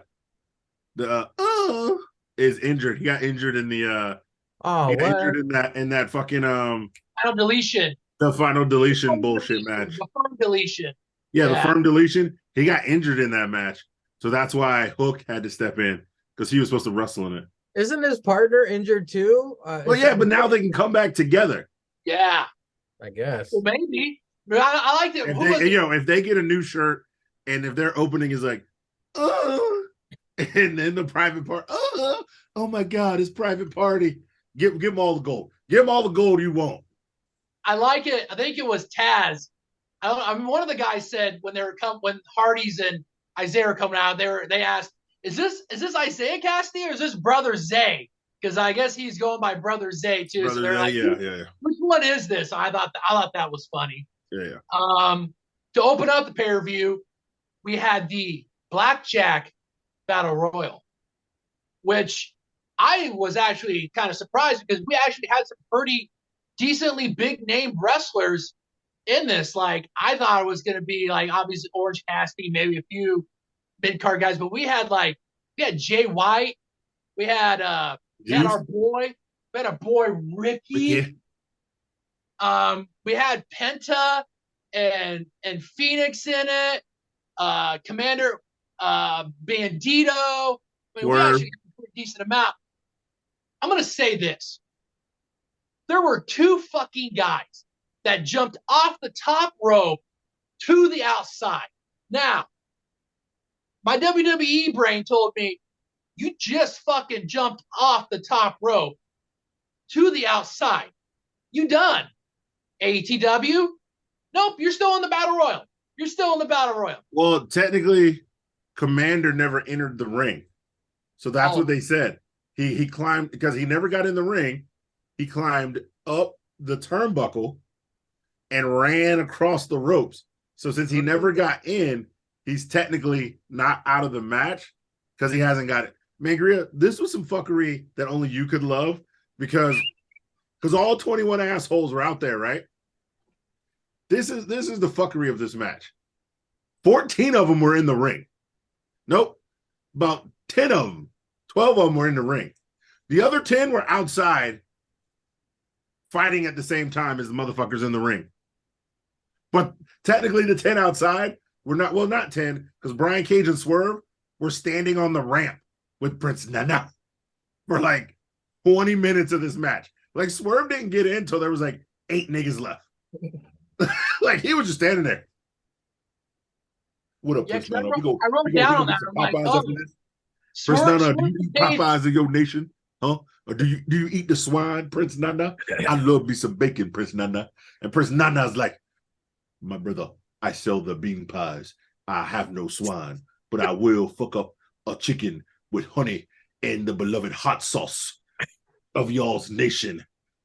And he's like, oh shit, nigga, what hot sauce you like? And he goes, I like the Pete from Texas. That is for Prince Nana. And I was like, these niggas talking about you. See, so this time I had my nigga captions on. That way I could read their conversation, right? I had to trade in the Cracker captions, pay $2.99. See, Cracker captions is free because white man know what he doing. But these niggas, they always find a way to get your money. I had to pay $2.99 for this bullshit pay-per-view because I needed the niggas captions because I wanted to see what Prince Nana and Swerve was talking about. And they were talking about chicken for like, and then he was like, all right, look, hit that dash pass to the Popeyes to get the chicken. I'm about to go win this title. And Prince Nana was like, I got you, my nigga. But how do I put this gold coin in my phone to pay the dash pass? Because I have no good credit. And he's like, you broke bitch. Here, take my card. Put it in there, nigga. Don't leave no tip, because niggas ain't tipping. I'm going to tip Jake's mamas later with this dick after I eat this chicken. You know, Blokes. You know, Blokes. And then Blokes was like, I know, man. I know. And then Blokes got on a plane and he left. But I'm sorry, Stix. I digress. No, Blokes was there just for that one line. He goes, he's right, always there. I swear, if anybody has a superpower, it's Blokes. He gets to open a portal just to finish that line. Rick and Morty style. Yeah. Taz said on commentary, says people wonder why they call Big Bill Big Bill. They said, well, his name is Bill, and he's freaking big. And I'm like, what the fuck? So I had to rewind it, and I was like, did I hear that right?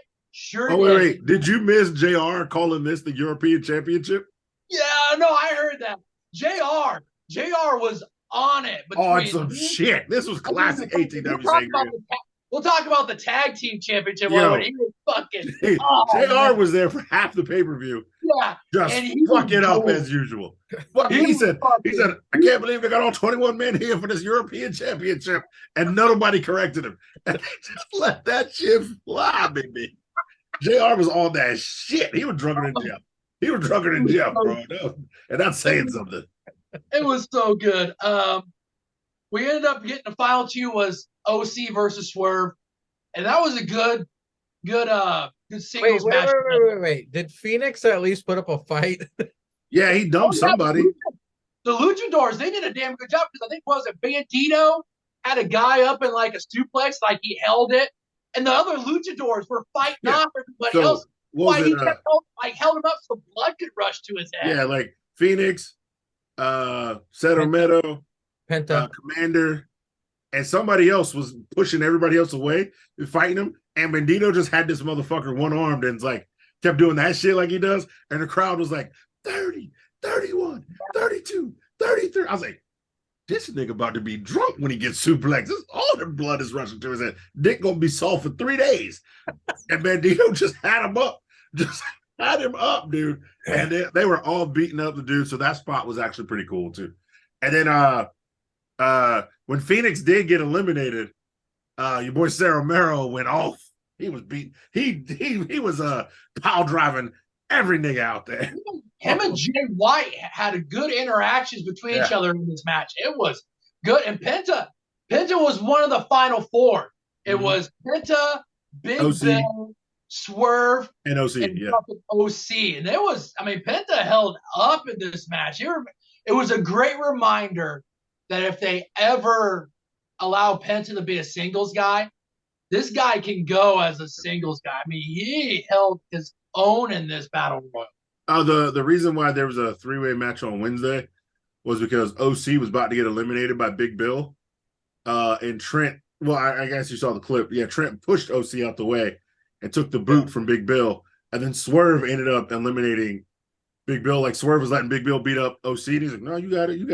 And then Swerve ended up. Yeah, I was wondering why that was the most random triple threat match ever. Yeah, like Big Bill hit like a big slam on OC. So Swerve dumped his big ass and then tried to dump OC and then ended up OC getting the dub. Yeah, it was a good interaction between Swerve and OC. You guys are making this sound better than it probably was. No. This was actually a good match. I rated this one high. To ATW, trust me, we're gonna go quick through the rest of them. We're gonna go quick. There's very few, but when they did, they shined. Yeah. OC and Swerve final two. Big back and forth outside the ring on the apron. Swerve went for the stomp on OC on the outside apron. OC got his feet up. Swerve hit it, dazed, holding on by a hand. And OC made it look like he was going to hit the orange punch. Just casually walks up, kicks his arm. Swerve gets eliminated. Yeah. Both OC thing. I gave it 6 for the participants because it was actually a pretty big name, like I said, participants. And I thought the final two between OC and Swerve, you could run that back and have a pretty good match. Yeah, I gave it a 7 just because I was entertained, but I was laughing with JR for like at least 2 minutes saying European Championship. Then we had Chris Jericho versus Adam Cole, baby, and the unsanctioned match. That's not good. Jericho had the JAS come out. Of course, you know what happened. Our boy, Danny Garcia, starts dancing down the ramp, baby. Start dancing down the ramp. No, Stix. Yeah, do it again, Stix. Do it again. Do it again. No, Stix. They introduce Sabu, just himself, comes out of the chair. And Cole comes out, has Roddy. Obviously, it looks like the numbers game because there's more people. Jericho with the JS against those guys. Sabu made it real easy night for himself. I believe they in a full suit. Yeah, full fucking suit, chair. He lasted, what was that? I think maybe 3-4 minutes in there. They land one at 2.0 across the table. Sabu jumps from the top through the table, and then everybody starts clearing out. Well, then he threw a chair at Danny Garcia's head like old school style. So that nigga got a concussion. We had a lot dance right.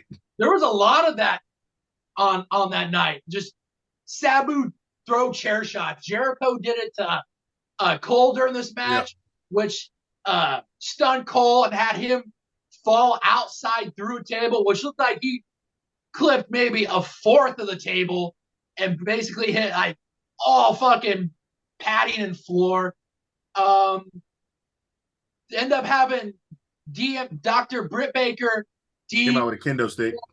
What's that? Yeah, came out. Broke a kendo stick over Jericho, like with like 8 fucking hits. Yeah, like lit him up. You could see the marks on Jericho's side. Saraya came out. She lit Saraya up, ran it out. Jericho pulled out a chain, had handcuffs, cuffed each other. Great back and forth. Cole ended up hitting the boom once, and then instead of going for the pin or anything like that, wrapped his knee up with the chain, hit the boom again, mounted Jericho, threw punches, hammer punches, whatever. Ref stopped it because Jericho wasn't defending himself. I mean, it was an okay match. I gave it 5, which it was odd for me because Adam Cole, I think the lowest I've ever given him was like 7. Yeah. But I mean, this wasn't that great of a match. And I mean, he should have. Jericho probably protected him, which is probably the big thing why they did it. But it's just Jericho. I found myself during this match. It's like I really wish Jericho takes some time off. Like I need a break from Jericho on my TV for a little bit to make it so that if he comes back, that I'm ready for him. You got that Ocho fatigue. Yeah. Mm-hmm. But I mean, I gave it 5. What about you, Cesar? I also gave it a 5. Like I just wrote down 5. It was all right.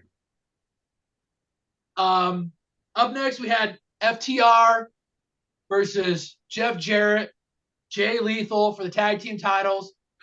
Mark Briscoe, special guest referee. The only thing you need to know, and I think we were all simpatico on this, was Karen Jarrett finally came through in the clutch for all of us. She fucking lit Tranny Manson up with a fucking guitar.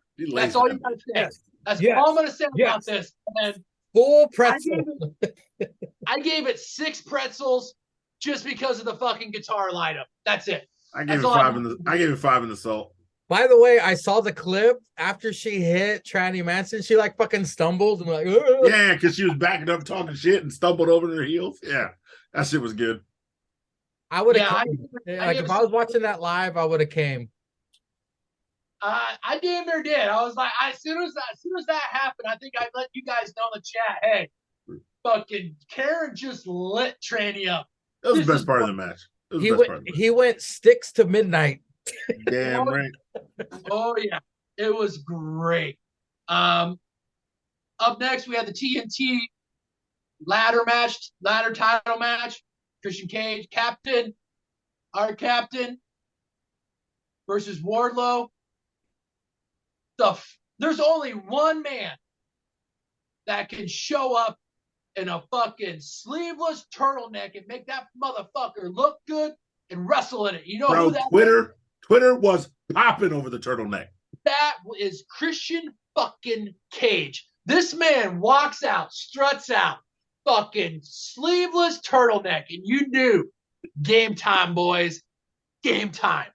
It was like perfectly trim. It didn't look like he cut the sleeves. Like he looked like he had it tailored. Like he cut the sleeves and then had it tailored. Like that shit looked like a real shirt. And it was a fucking turtleneck. Captain don't fuck around, man. No. He probably cut those off, took it in the back and said, hey, I need you to fucking tailor this. That looks beautiful. Did. Only thing we didn't take out of this, fucking Arn Anderson about damn near fucking biting off Luchasaurus' fucking thumb. He did had that. The blood packs in his mouth. Yeah. Huge fucking blood pack. This fucking shit with these ATW guys trying to use these shitty ass fucking ladders. Wardlow jumped from I think either the top rope onto this ladder, fucking damn near crumpled the ladder. Captain fell off. Yeah. And fucking Wardlow looked like, I mean, Taz even said he thought, fuck, did he break his fucking leg?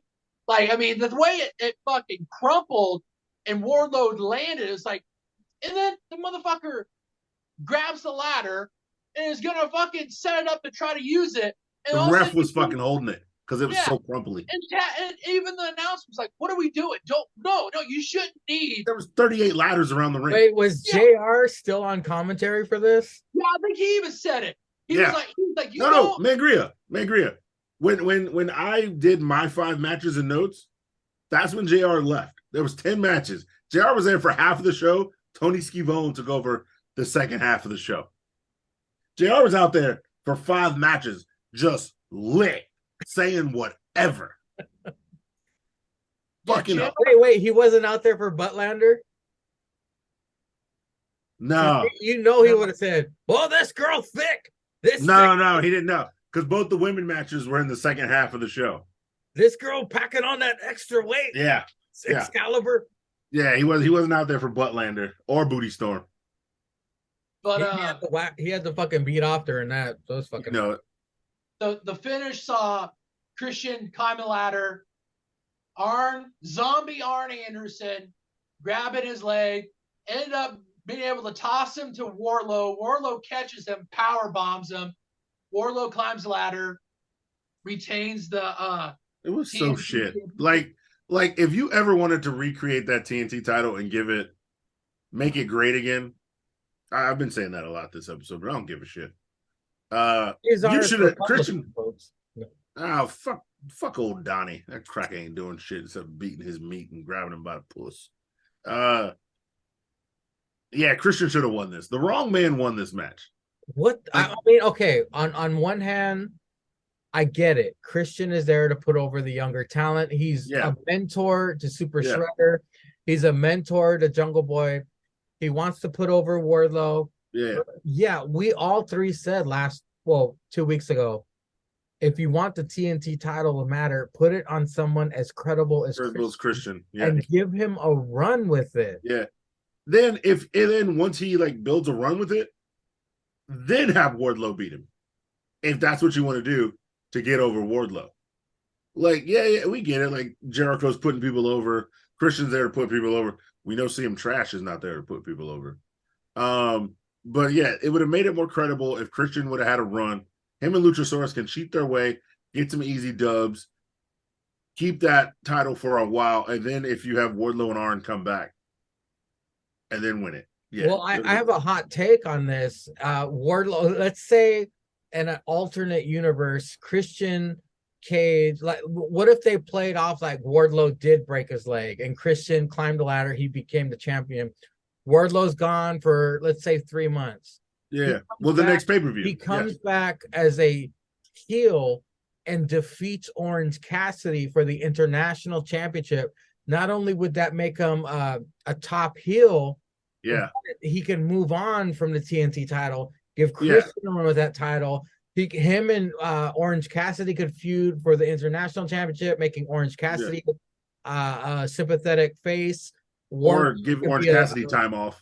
Yeah, exactly. And give Wardlow this run as a heel champion. And then he can start squashing guys again. Exactly. And then be gangster with it. Yeah, you can give Orange some time off. Other guys can fight for that title. You bring Orange back when you want to. You can have Wardlow beat him in a dogfight. Well, plus Arn could be like his Flair. Like Arn could help him cheat and be. He needs to be a heel because I don't give a fuck about Wardlow anymore. Sorry, go ahead. No. I think you need to have. You should have had Christian win this because it gives credibility to him. Like when he's wrestling younger guys, and if he loses, I'll put him over. You can say like so and so beat a former TNT champion. It allows you to be able to throw that in there and add credibility to a younger talent's win instead of just going off past lore of Christian Cage, former, heavyweight champion, master of the ladder matches, masters of TLC. I mean, it allows you to build up credibility in your own promotion by having him win it and then running with it, make it credible, and then he can put over younger talent like what he has been doing. Yeah, because I mean, Christian, this is the second time he's lost to a younger guy. Like I said, I get it. He's putting over younger talent. Jungle Boy needed that win. But then again, it was a ladder match. Christian should have won a ladder match. Yeah. And if you want Wardlow to still be a face, rematch at the next pay-per-view. Ladder match. Why would I give you another ladder match? Okay, I'll put my career on the line. All right, and then have Wardlow win. But for Christian to lose again in his specialty match, now we're thinking, well, okay, whoever Christian's going to fight, he's just going to lose next.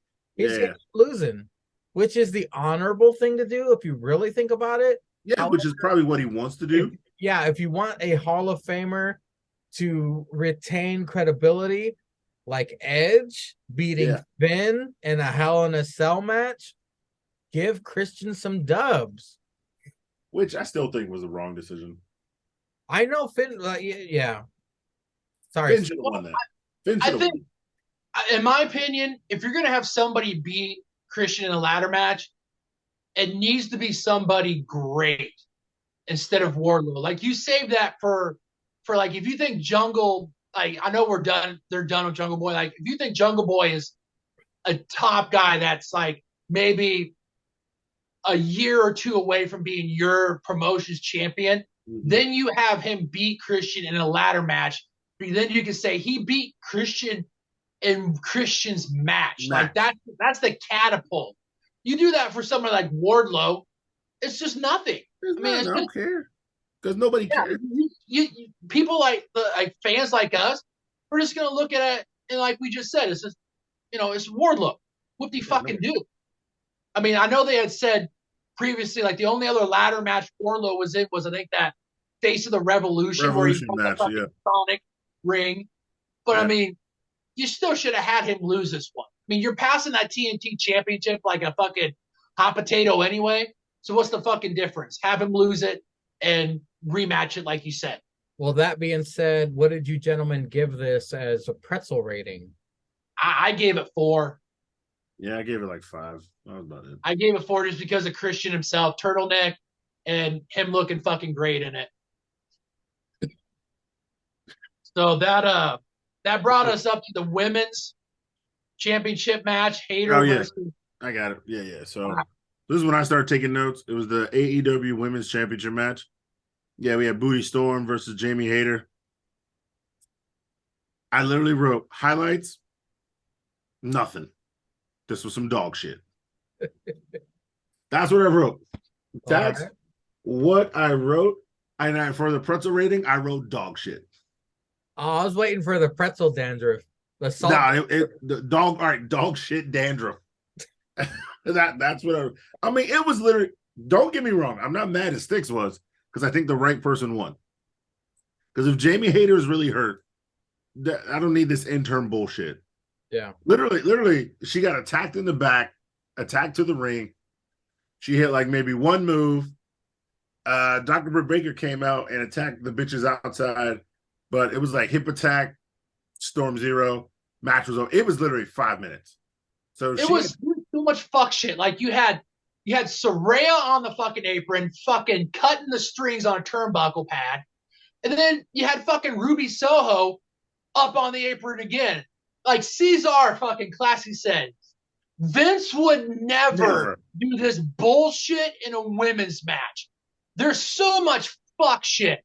And then when they were working on fucking Jamie's arm, they had it pinned against the steps. Fucking Tony missed the first fucking drop. Yeah. I saw that. And so they had to rerun it again. The only thing I could take from this is that Jamie is legit hurt. Yeah. But still, like Cesar said, the fuck shit. Her music hits, she don't come out.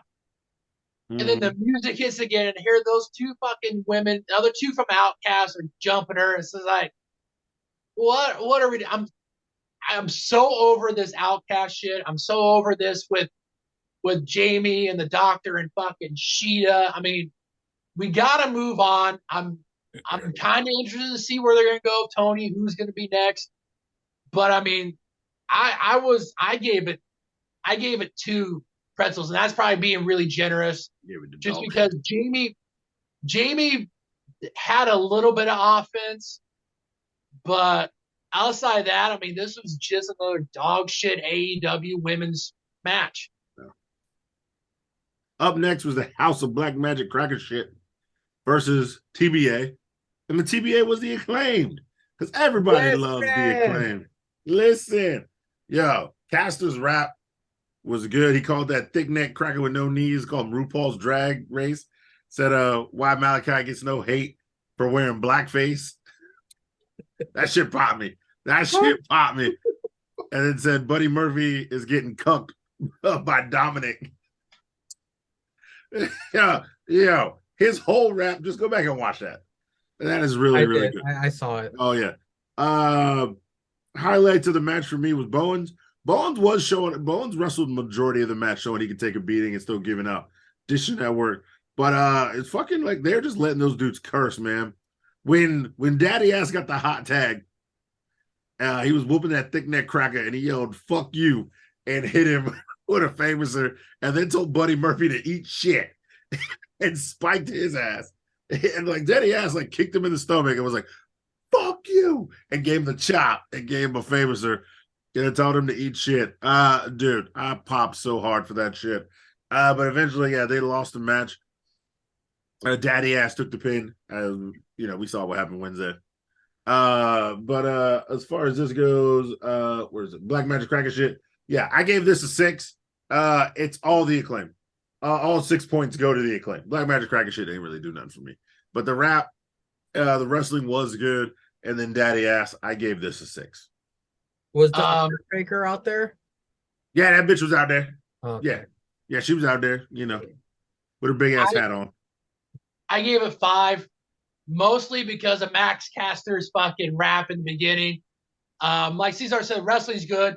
I think you talked about this, Mangria, the lighting, how they focused all just the ring.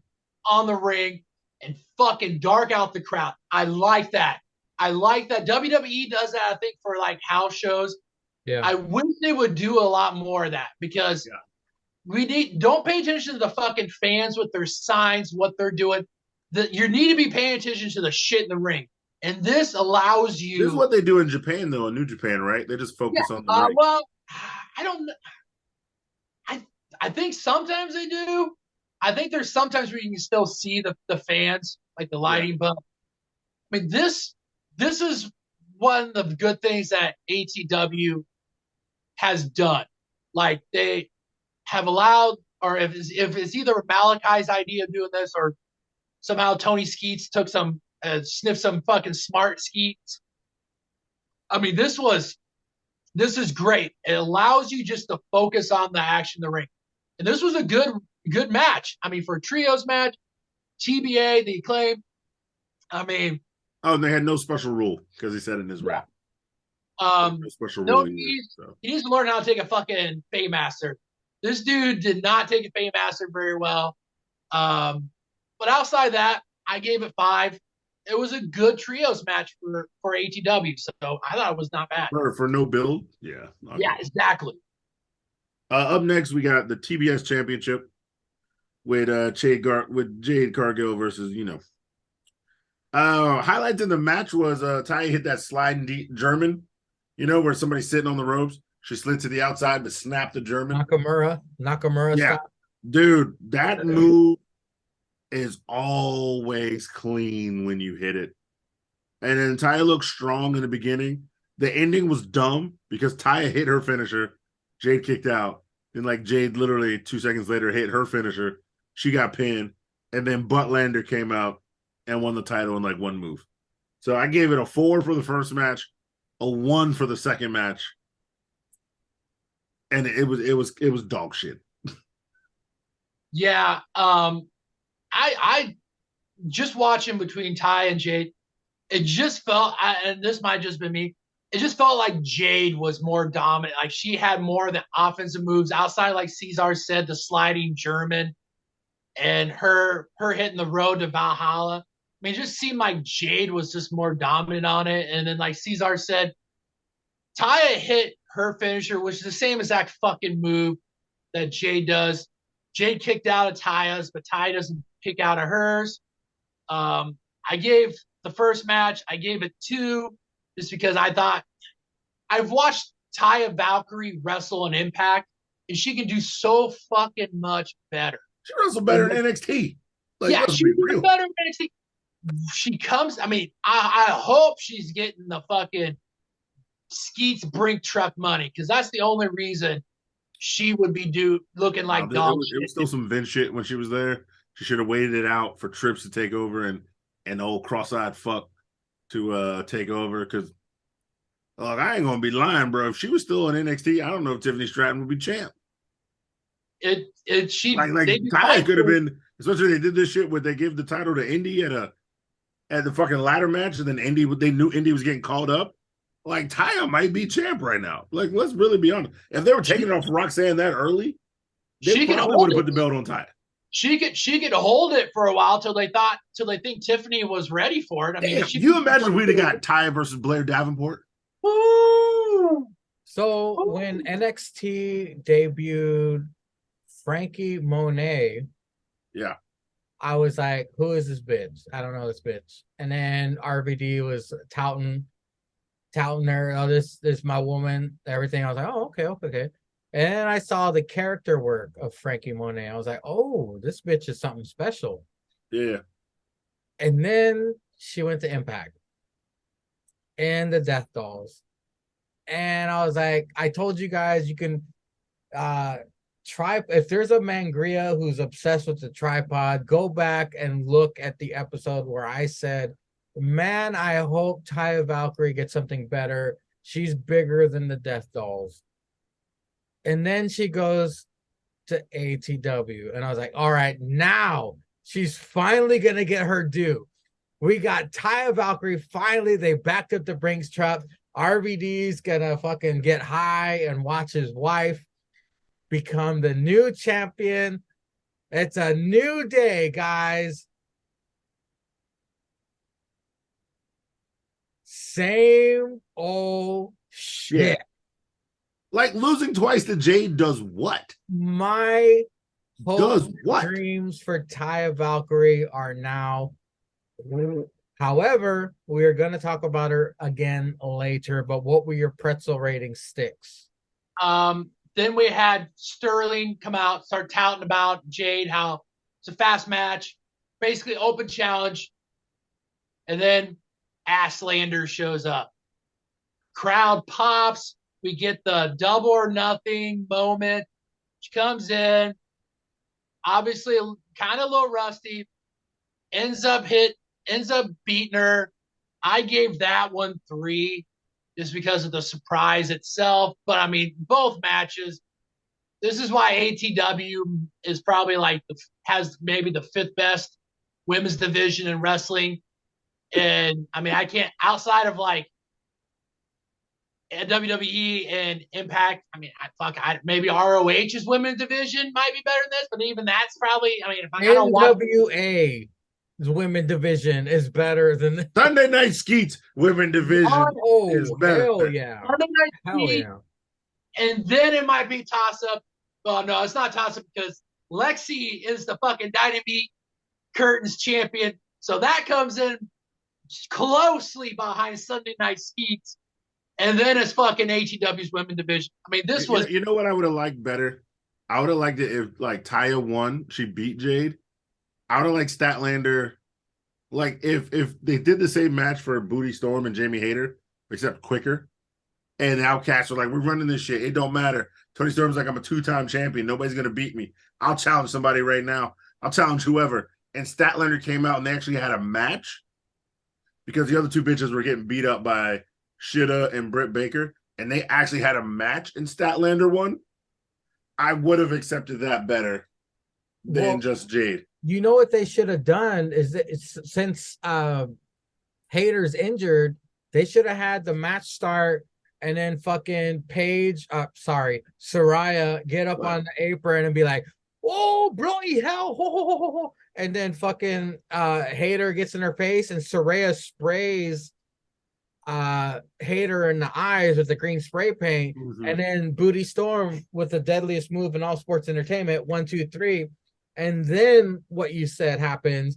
I can anybody, I'm the greatest, and then here comes Buttlander, whoa, and then wins the championship like that. That sounds that's what I'm saying. That would have been way better. And then you have Taya actually beat Jade. Yeah. In that match because like losing to her twice is so dog. It's just shitting on her, bro. It's so dog shit. Yeah. But I digress. Next, the best match of the night, the ATW 4 Pillars match for the heavyweight chip. What the fuck? Oh man, I was drunk on some shit. That's not the Caesar I know. I'll beat up MJF, which leads to a triple. Oh, yeah, no. They were all beating up MJF in the beginning. And then they all, like, then they did a spot where and they threw his dumb ass out. And then, like, they were, like, missing clotheslines, dodging. And it all led to, like, a triple drop kick in the ring. And then they all kicked back up. That was a cool spot. MJF was cursing his ass off in this match. He was doing the Billy Gunn shit. Like the Jey Uso shit at that WrestleMania. When you could hear him yelling in the match because it's so quiet. Like, to me, also, the ring sounded extra loud. Like, they had the big microphones under the ring for slams. Sammy cooking with a dive and a cutter. Yeah, Darby was doing the spot where he ran out, hit MJF. He ran out and hit Jungle Boy when he went to get Sammy. Sammy hit him with the cutter when he went for the head first dive. That shit was really good. Then a fucking Spanish fly dive outside, frog splash back inside, and then they all did a move where they hit their mentors' finishers. So it started with Darby. Darby hit MJF with a Scorpion Death Drop. Then Sammy Guevara hit Darby with a Code Breaker, and then Jungle Boy hit Sammy with the kill switch, and then MJF hit Jungle Boy with the fucking Crossroads. So they all hit that spot. That shit was really dope. Sammy went for a super kick, caught by MJF, and MJF is like, "You're a fucking idiot." And Jungle Boy sneaks in the ring and super kicks like MJF. Then there was a spot where like Jungle Boy was on the bottom, Sammy was on top, Darby was on the turnbuckle, and the powerbomb suplex, and MJF was getting in the ring, we're getting dumped outside. He's like, no, wait. And Darby actually falls into MJF. MJF gets a mic while Sammy's in the ring, and he's like, Sammy, I see you having a baby. Just lay down, man. I'll give you the money. Babies are expensive. I'll give you the money, bro. Just lay down. During the middle of the match, just lay down. And then he throws in the mic, and Sammy's like, yeah, all right, Max. Shit. I'll take the money. Tries to hit him with the most deadliest move in all of sports entertainment. It doesn't work. The finish was good. They're all fucking up. Sammy gets dumped outside. The MJF grabbed the title. The ref took the title away. Jungle Boy has the title. He dumps it back outside, throws MJF outside. Darby beats up Jungle Boy, goes for the coffin drop. MJF throws the title on top of Jungle Boy. Darby hits the coffin drop on top of the title. MJF runs in, headlock, takeover. 1, 2, 3. Sammy can't get back inside. Match is over. I actually liked this match. It was really good. All 4 guys delivered, and they did show you why they are the future of that company. I don't know why they would stay there, but they are the future of that company. I gave this 7 and the mustard. And the beer cheese, actually. I gave it 7 to the beer cheese because nothing else was better than this match. It was. I debated whether giving it an 8 in the beer cheese or 7 in the beer cheese. But they did wrestle a really good match, and there was barely like any blunders. You know what? I'm gonna change it. I'm gonna give them 8 in the beer cheese. They deserved it. Those guys put in the work. It was 8 in the beer cheese. No one said we can't correct ourselves during a rating. I really enjoyed this match. But for me, the pacing was off and how they built to it. But the match itself, super great. It was the best match of the night.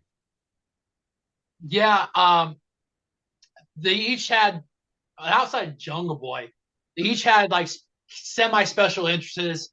We had Q Card Sammy, which they had said you hadn't seen since the Jacksonville days. Yeah. Said that him and Taya are having a baby. Darby, emo Elvis, shows up. MJF, Devil Mask Throne coming down. I thought this was a really good match because all 4 participants, it was like a glove. All 3 guys, it fit so well. They all fit well together.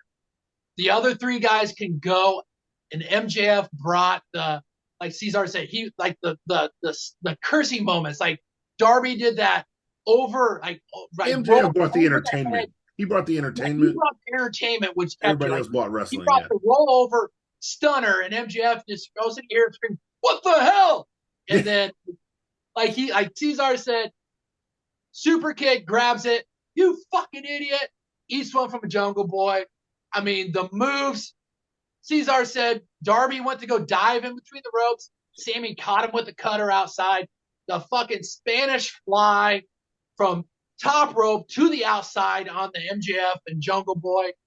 The ending, superb. I mean, great. And, you had Jungle Boy for the championship, and MJF had told him leading up, you don't have that fucking killer instinct. sometimes you got to get fucking dirty. Sometimes you got to do the not good guy thing. And he had the opportunity, fucking clock Darby with the title, pin him in your fucking champion. And he did. Threw it outside. He ends up fucking getting hit.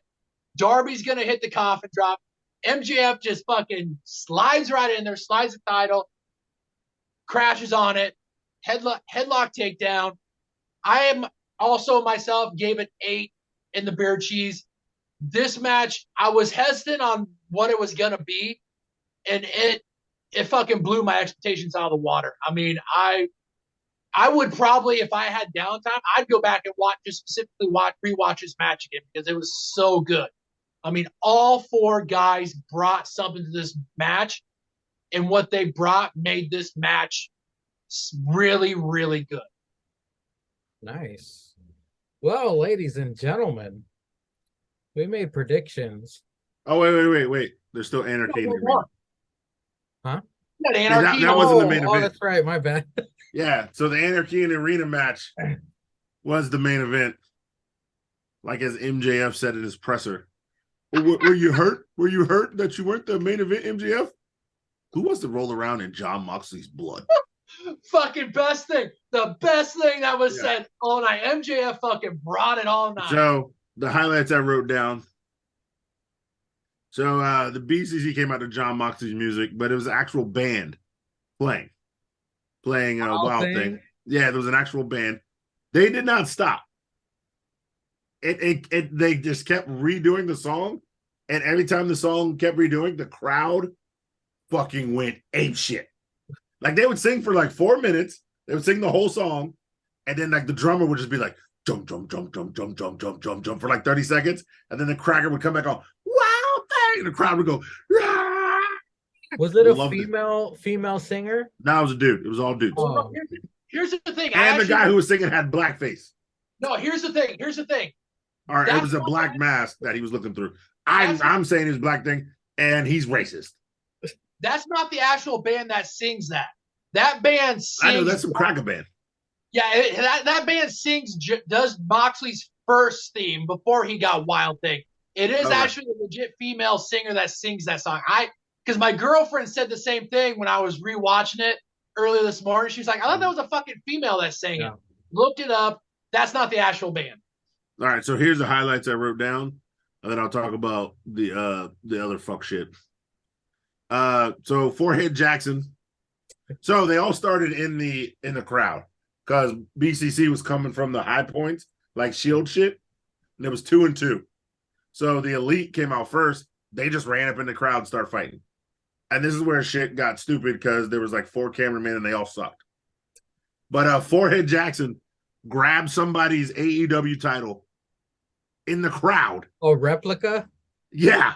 And hit a cracker with it. I think Forehead was fighting Yuta. He hit Yuta with it. Some dude is standing there. You just see him. He's like, yay, yay. Forehead goes. The guy goes, and like Yuta was getting up, and Forehead is like, pow! And then like he threw it back at him. The guy caught it, and he was like, yeah. Oh shit! So they got that on. I literally wrote, "Music is cranking tonight." It never stopped. The fucking music never stopped. I get to it. It's a highlight. Okay. It's a highlight. Then I was like, all these camera guys suck. Vince would never. Because at one point, Kenny was fighting Mox in the ring. Hangman was fighting Brian. Forehead was fighting Yuta. And Matt was fighting Cesaro. But like the 3 of them are all on the. So one of them's on like near the hard cam side. So there's a cameraman there. 2 are on the other side. And Kenny and Brian are in the ring. And they're trying to cut back. And sometimes you can see where they're standing, like stuff is happening. And they're just not getting those shots. The ref got hit with some shit and drew first blood.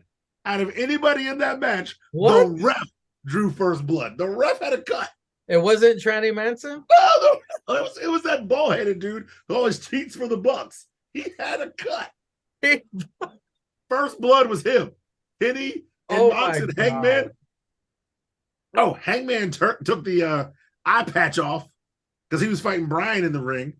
And like he had Brian in the ring, And Hangman took the eye patch off, and Brian's like, what? And he threw the patch at Brian, and then Hangman pulls a fucking screwdriver out of his pocket. He's like, your turn, bitch. And then Wheeler Yuta does some fuckery.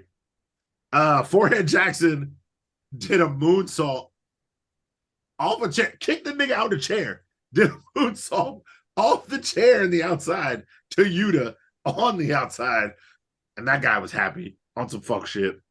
Here we go. They're fighting. The guy's still playing, right? Band's still going. It's halfway through the match. Band's still going. The Bucks dive off the ramp onto, Crackers and Crackers. And they get back up there. Then the fucking lead singer takes off his jacket. He's got a BBC shirt, right? He's got BBC. The Bucks double super kick the singer. Band stops. Stops the band. They kick that blackface cracker straight in the teeth. That's when the music stops. But he was replaying that. They were getting that song. Cesaro and Matt Jackson fight in the concessions. They fight in the second room. They fight outside. Cesaro power drives him in a truck and leaves and comes back. So it's like 3-on-4 for a minute. Then Matt Jackson comes limping back in.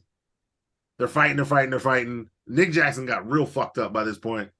John Moxley has, I think, Hangman or Kenny. And he has Hangman in a submission in the middle of the ring. Matt Jackson punching him, not doing shit. Matt Jackson's like elbowing him. Moxley's like, fuck you, Matt. You ain't shit. He super kicks him and his foot explodes with the firework in John Moxley's face. Cesaro gets in the ring, punches Matt Jackson, takes him out, takes the shoe off, throws it. It leads to the ramp and the crowd. And then 45 seconds later, you just hear boos. And I was like, security got that fucking shoe. Security just went and got that fucking shoe. $700 fucking Air Jordan. Air Jordan that he just ruined by a string. John Moxley gets thumbtacks. They drop Matt Jackson's naked foot. Atomic drop. Woo. Into the thumbtacks. Into the thumbtacks. Sangria. That nigga's foot was silver on the bottom for the rest of the match. He's like literally hobbling at some points around the match. This sounds better than the Four Pillars match. It does not, because all these spots, I'm giving you the spots really quickly. You have there's some shit. You go through a lot of shit in this match to get maybe you get through just punches. For some reason, one of the poker chips had barbed wire on the back, so Kenny and Moxley get suplexed into it. I think Daniel Bryan took the least amount of. Yeah, he didn't do any crazy spot. Yuta got fucked up with a trash can. He got moonsaulted on with the trash can. Cesaro took some heavy spots. Moxley took the rocket to the face. The finish, Kenny had Yuta up for the one wing angel. Take a shitter. And what's the cracker's name with the scar on his head that used to be Kenny? Callis. Oh, best part was Callis was doing commentary, and every time Kenny came close to the outside, Don Callis would throw the headset down and run away, and then come back. And then Tony Esquibone was like, "Why you running every time Kenny get close? Why you running?" And then take a shitter comes out, beats up Kenny. Everybody else was already fucked up. Fucking Wheeler Yuta gets the pin on Kenny Omega. 1, 2, 3. The disrespect. The disrespect. But yeah, everything I just mentioned is literally 10 minutes apart. So you take that with what you will. Yes, it sounds great when I just lay them shits out like that, but they were all 10 minutes apart.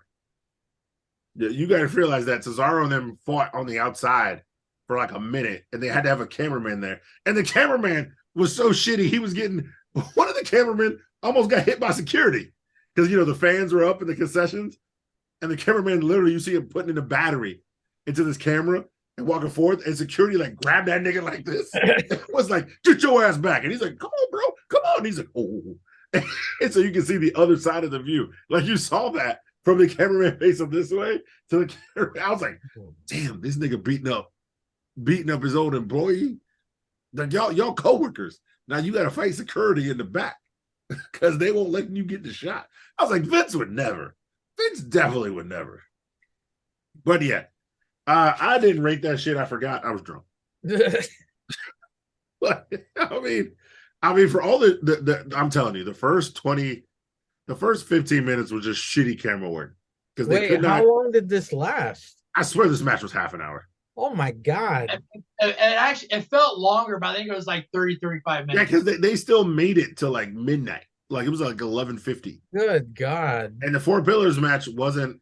I felt it was like the Four Pillars match was like 15 minutes, but it was so like good, like it didn't feel like 15 to 20 minutes. It flowed so good. It wasn't like very many hiccups, if any. I swear this match started at 11:20, and they still almost made it to midnight. Like this shit was long. It was really fucking long. And Stix watched it twice. That nigga crazy. I don't know. He must have got fired this week. I ain't got no enough life. hours. There was not enough hours at work. I ain't got no life. Cesar went over most of the points. The poker chip, I had noticed they stuck fucking duct tape on it with broken glass because Kenny suplexed Mox on it, and they show Mox get up, and he's got glass in his fucking back. Yeah. No, he grabbed glass from the back of the chip. Yeah, that's what it was. There was like another glass panel on the chip, and he broke it and grabbed glass, and then he stabbed Kenny with it after stabbing him with the fork.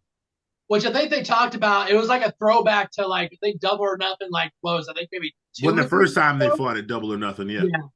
I gave it 5. I mean, that might be too much, but when you had the spots were good. Like Cesar said, Splody super kick, the fucking tax. I mean, they put tax in Matt Jackson's mouth, and then Cesar and Swiss hit a fucking European uppercut. And you see fucking tax just fly everywhere out of his mouth. Yeah, they literally filled his mouth, stood him up, and Swiss bounced off the ropes and hit an uppercut. Yeah, like, they've done that before. Yeah. Like, I think they probably told Matt Jackson, hey, since you guys had some time off, we're going to put you through this fucking match. And Matt Jackson was like, yeah, I'll take one for the team. So Stix being fellow diabetic, the worst part of this whole thing that Cesar talked about was the tax to the feet. Oh, being diabetic with our feet being ultra sensitive. Could you imagine? Could you imagine? I'm telling you this. Watching it twice, I still got my stomach still was kind of like, oh, because I mean, he poured it, and instead of like some people, they spread them out, they kept it right in the fucking pile. Yeah. And you knew once they took the shoe off, took the sock off, they grabbed him, and then they set him up, like Cesar said, for the atomic drop. And he didn't try moving his foot or anything. Like, it was straight. Flat foot to fucking tax. And the one good shot the camera guy did was he zoomed in on that fucking foot. And you saw the fucking lights shining off that silver fucking Tin Man foot. And it was like, oh. If I get a rock, if I get a pebble in my shoe, I'm tapping out. A foot full of tacks, you call the ER. I'm done for 2 months. It's over. It's over. I'll tap out. No here's way. my title. There's no amount of money. Here's my title. Here's my career. I'm done. No amount of money I'm getting paid to have my foot stomped in tacks. Oh. But Stix gave it a 5. You gave it what, Cesar? Oh, I didn't even write a rating. I was drunk. But yeah, it's about that. It's about 5 or 6. So, from what you guys talked about, I didn't see it. The entire pay-per-view, the last hour was probably the most watchable of the entire. It was like the last hour and 20 minutes. The Orange Cassidy match, which is like the first match. Yeah, the beginning. Yeah, the last hour and 20 minutes are the best parts of the show. So moving forward, ladies and gentlemen, I will be watching all these ATW pay-per-views Forbidden Door is next. That's the one I look forward to. Last year it was incredible. It was good. This year It was I good. hope it's going to be just as good. But we made predictions, ladies and gentlemen, last week. Guess who lost? Yeah. This guy. It was a tie. Caesar and Stix tied, so that means I'm taking all of the assignment / punishment. I'm ready to take notes. Of course, no one gives a fuck about what I say on Twitter. So this punishment is strictly for the tripod, that being Stix and Caesar, to hear me drunkenly commentate over a match of their choice. Let's exclude Iron Man matches, gentlemen. I have a life. Give me a reasonable match to do commentary over. We've never excluded a match before. We're excluding Iron Man matches because I have a pay-per-view to put together and put out this coming weekend. So what do you guys have for me? I've actually got you an easy assignment. You're actually gonna like it. All right. You're actually gonna like this one. But I am gonna recommend you have to watch it twice because you like to do your own little commentary over matches. You need to watch this match for the commentary as well as the match, and then have your own match. And it's a match that I have written about on the Twitter machine as well. So it's homework Stix is I giving know me. what it is.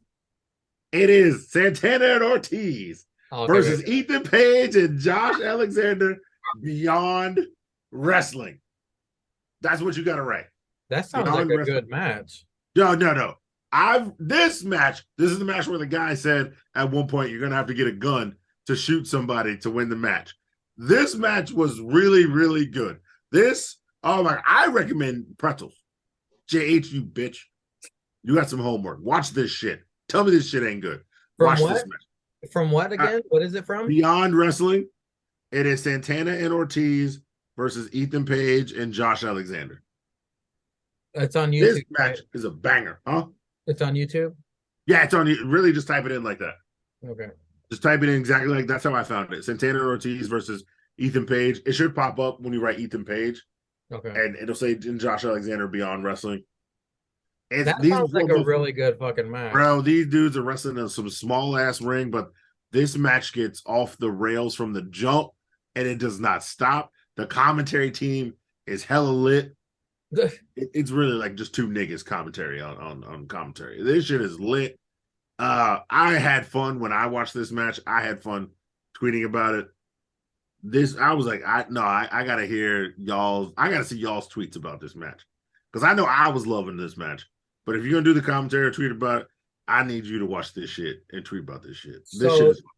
To the 20 pretzels that watch the tripod, if you want to hear my commentary over this, you're gonna have to drop your name in the comments and I'll send it to you because I'm just gonna be sending it to Caesar and Stix. I get lit and I shout over the whole match. I did it last time because I'm accustomed to losing everything. But Stix, what do you have for your boy here to commentate? Well, with mine, you can jump on the Peacock, and we're going to go to a little pay-per-view called Unforgiven.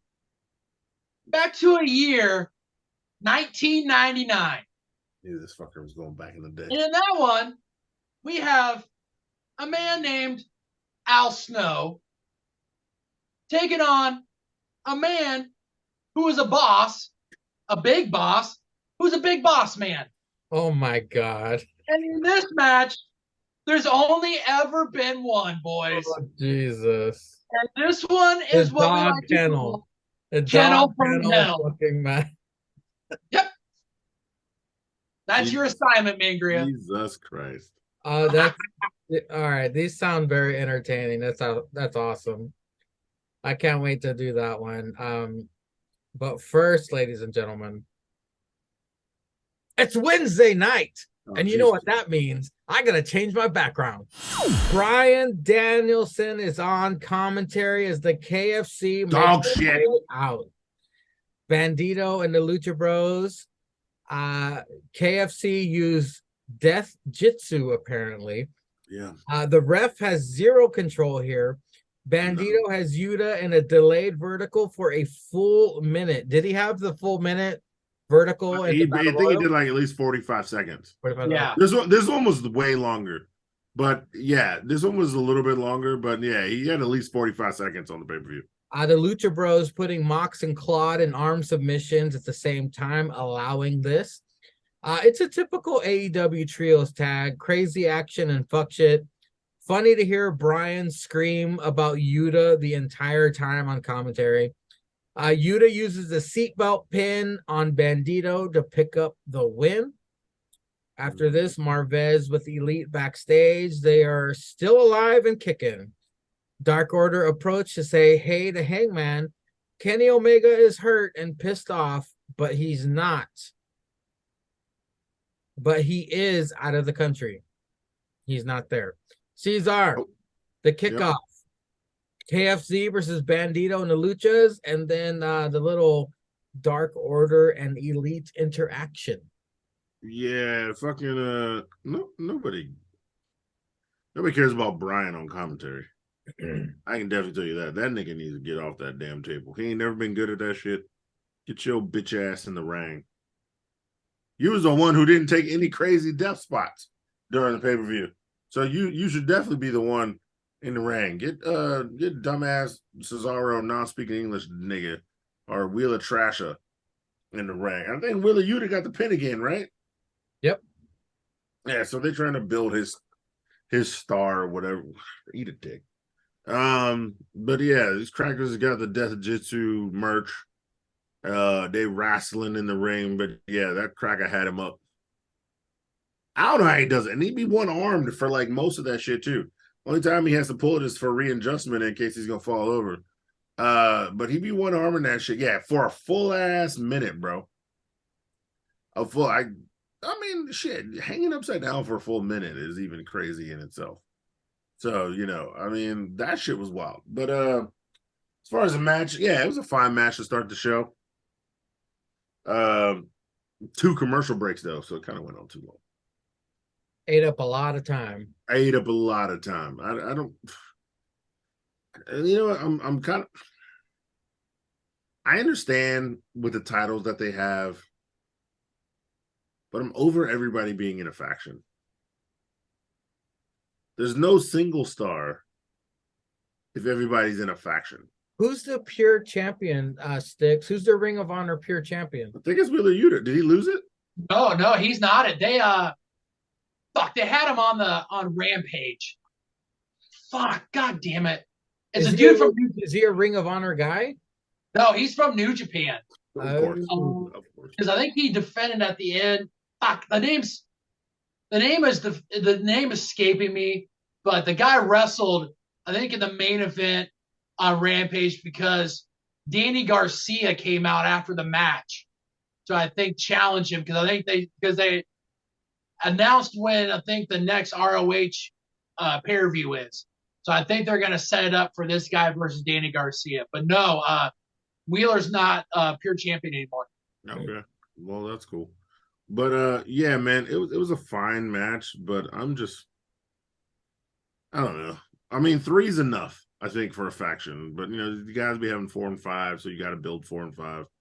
But I get it for the trios belts. You have to have 3, but I think 3 is enough in a faction. And it's just Elite versus Blackpool or Elite versus Hangman. Shibata is the current pure champion. Cool. Yep. So I don't know. It's just for me, man. I'm kind of over it. But they're still out here doing the work. I guess they want to be Blackpool Combat Club, be the new main faction on ATW. So sure. Whatever. I still don't get their motivation. But Stix, we had the KFC versus Bandito and Lucha Bros. What'd you think? I mean, it was fine. I was glad that we got Lucha Bros. I like them pairing up with Bandito. I mean, like you said, Bandito had the guy up for a minute. I like them. I like that they're getting Lucha Bros more on TV because, I mean, these guys can go. I mean, like we had just talked about, Penta had a really good showing in the Blackjack Battle Royal. the only thing I like about the KFC is that I'm glad they're leaning into having Wheeler Yuta be the guy who gets this pin, because I think just about 99% of the wrestling community thinks this guy's a little shit. And so the KFC is leaning into that, and they're doing a lot of the work, and then they have him get the pin to be able to rub it in and say that this guy pinned, like in the pay-per-view, he pinned Kenny Omega Wednesday. I forget who he pinned, but this guy got the pin for us to win. So I like that they're leaning into that. That's basically the only thing I like that the KFC's doing. Outside of this, I mean, they got it in early and then just be done with it. So that's kind of the only really good thing I liked about it. But like Cesar, I mean, we don't need Danielson on the fucking mic. I mean, the guy can just be outside the ring yelling whatever, or you don't even need him out there. I'm done and over it. Have him be backstage work, doing backstage work, like helping Tony Skeets book shitty matches. Have him do that. Facts. Speaking of done and over it, we're going on 3 hours, so we're going on the speed round, folks. Tony in ring brings out Switchblade and Juice. They talk shit about Absolute Ricky Starks. Then Juice asks why FTR saved Ricky. Switchblade says they're slow and dumb. Out come FTR. Switchblade and Juice are very rude. Juice clocks Dax in the mouth with a roll full of brother quarters. And then Cash gets jumped. Ricky for the save. Ricky challenged one of them to a match next week. Skeet's monotone dork ass announcement is that CM Trash will return. They smash cut to crowd's reaction, and a group are giving a thumbs down. That was very funny. Trent versus Big Billy Bitch versus Swerve. Billy's got them hefty bags under his eyes. Geez, take a nap, pal. There was a reason for this match, I guess, but I wasn't really paying attention. Trent and Swerve shine as Billy does 5 moves. They take 12 years to superplex Billy off the top turnbuckle. Swerve ends up pinning Trent for the win. Buttlander video package. Renee on stage, bring out Acclaimed and Daddy Ass. Daddy Ass is sad for letting down the Acclaimed. Caster says it's fine. Bowen says Daddy Ass deserves a hold gold one more time. Tony in ring brings out Don Callis and take a shit up. Crowd rains down boos like Dom grabbed a mic. San Diego crowd all over him. He yells into the mic that they're gonna cut the elite out of all elite wrestling. Take a shitta attempts English. The Gates of Agony versus Darby and Orange Cassidy. Yep, you guessed it. They both get murdered the entire match, then win with a handful of moves. Swerve and Brian Cage head to the ring with a chair. Dark meat stink in the air. It's Sting for the save. And he's gonna beat up some niggas. And to feast on some sweet, sweet dark meat. MJF video promo, still nobody on the level of the devil or some shit. Tony in ring again. Hook comes out. 10 and some Mexicans interrupt an attack. Jungle Jack for the save. TBS Championship on the line. Buttlander versus Nyla Rose. No Vicky Guerrero. Taya watching backstage. Once again, nobody ever wins with the Blue Thunder Bomb. Tony actually says Cannonball Jones. 450 regains some respect as Buttlander wins and retains. Quick note, Zack Sabre Jr. will be on Rampage, and that's the only match I watched. Stix, that's a lot. What do you got to say about that shit? Anything stick out? I think they're gonna do Jay White, Ricky next week. FTR band, Juice band. Hopefully, we get a good match between those guys. Hook. Sounds like Hook and Jungle Hook's gonna be back together. Whoop-de-doo. Asslander got a defense. Imagine it's gonna lead to her versus Taya. That's basically all I got. This was a really horrible episode. Cesar, any thoughts on any of this shit I just vomited? Just run down the list again and I'll tell you some shit right quick. No thanks. Main event, it's Saraya and Jericho versus the Doctor and Adam Cole, baby. Fucking audio issues during Cole's entrance. Cole and the Doctor in matching gear. Aw. So gay. Thank you. Britt just casually walks in and puts a lockjaw on Jericho. The ref did nothing. Cole tuning up the band. Jericho Codebreaker. Ladies back in fighting. Rampage by Saraya. That's what it was called in WWE. Jericho thought he could use Floyd, but pays for it. Cole drops the boom for the win. Sees our main event. What'd you think? Some shit. Yep. Stix, what'd you think of the main event? Fucking refs couldn't get anything under fucking control. People bouncing in and out. Fucking Vince would never. She did just kind of walk in and put Jericho into like a fucking. She casually just took her time. She said, "Put the fucking glove like, on." It's glove time, bitches. And The just ref putting did Jericho. absolutely nothing. Just put that cracker in the fucking in her shit. That shit was wild, bro. So what I really want to know, the thoughts of old Julius Caesar.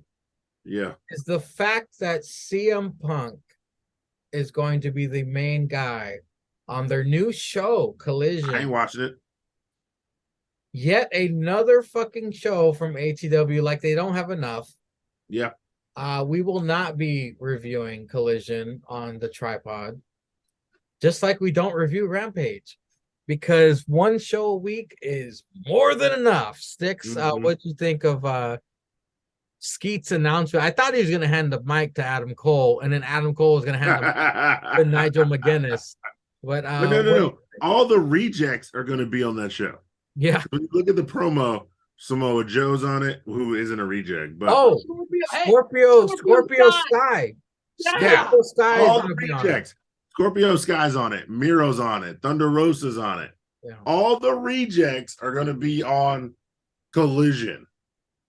Or whatever. It's pretty much the CM Punk run show, because he's even though the Elite are little kids, his bitch ass can't get along with him, and so Tony's got to like pimp his old dusty broke ass for what it's worth.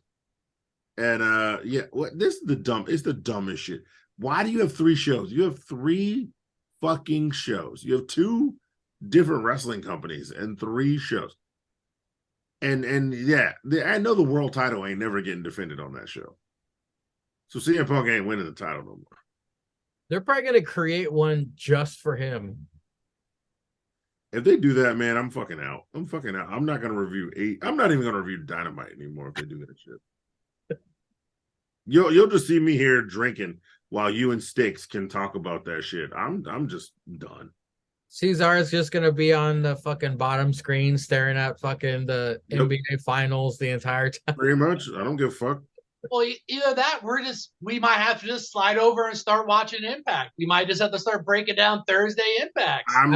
I would watch Impact, but I'm not paying $30 to watch Impact. Like, Impact is worth watching. It's not worth $30. If you subscribe to their YouTube channel, you can pay like I think $5 or $6 and get Thursday Impact like a half hour after it starts on actual TV, commercial free. You get the Impact Plus pay-per-views on that YouTube channel, and then they do throwback like TNA old school pay-per-views that they drop casually for free. Too. If it's $5, I'll pay it. You know what?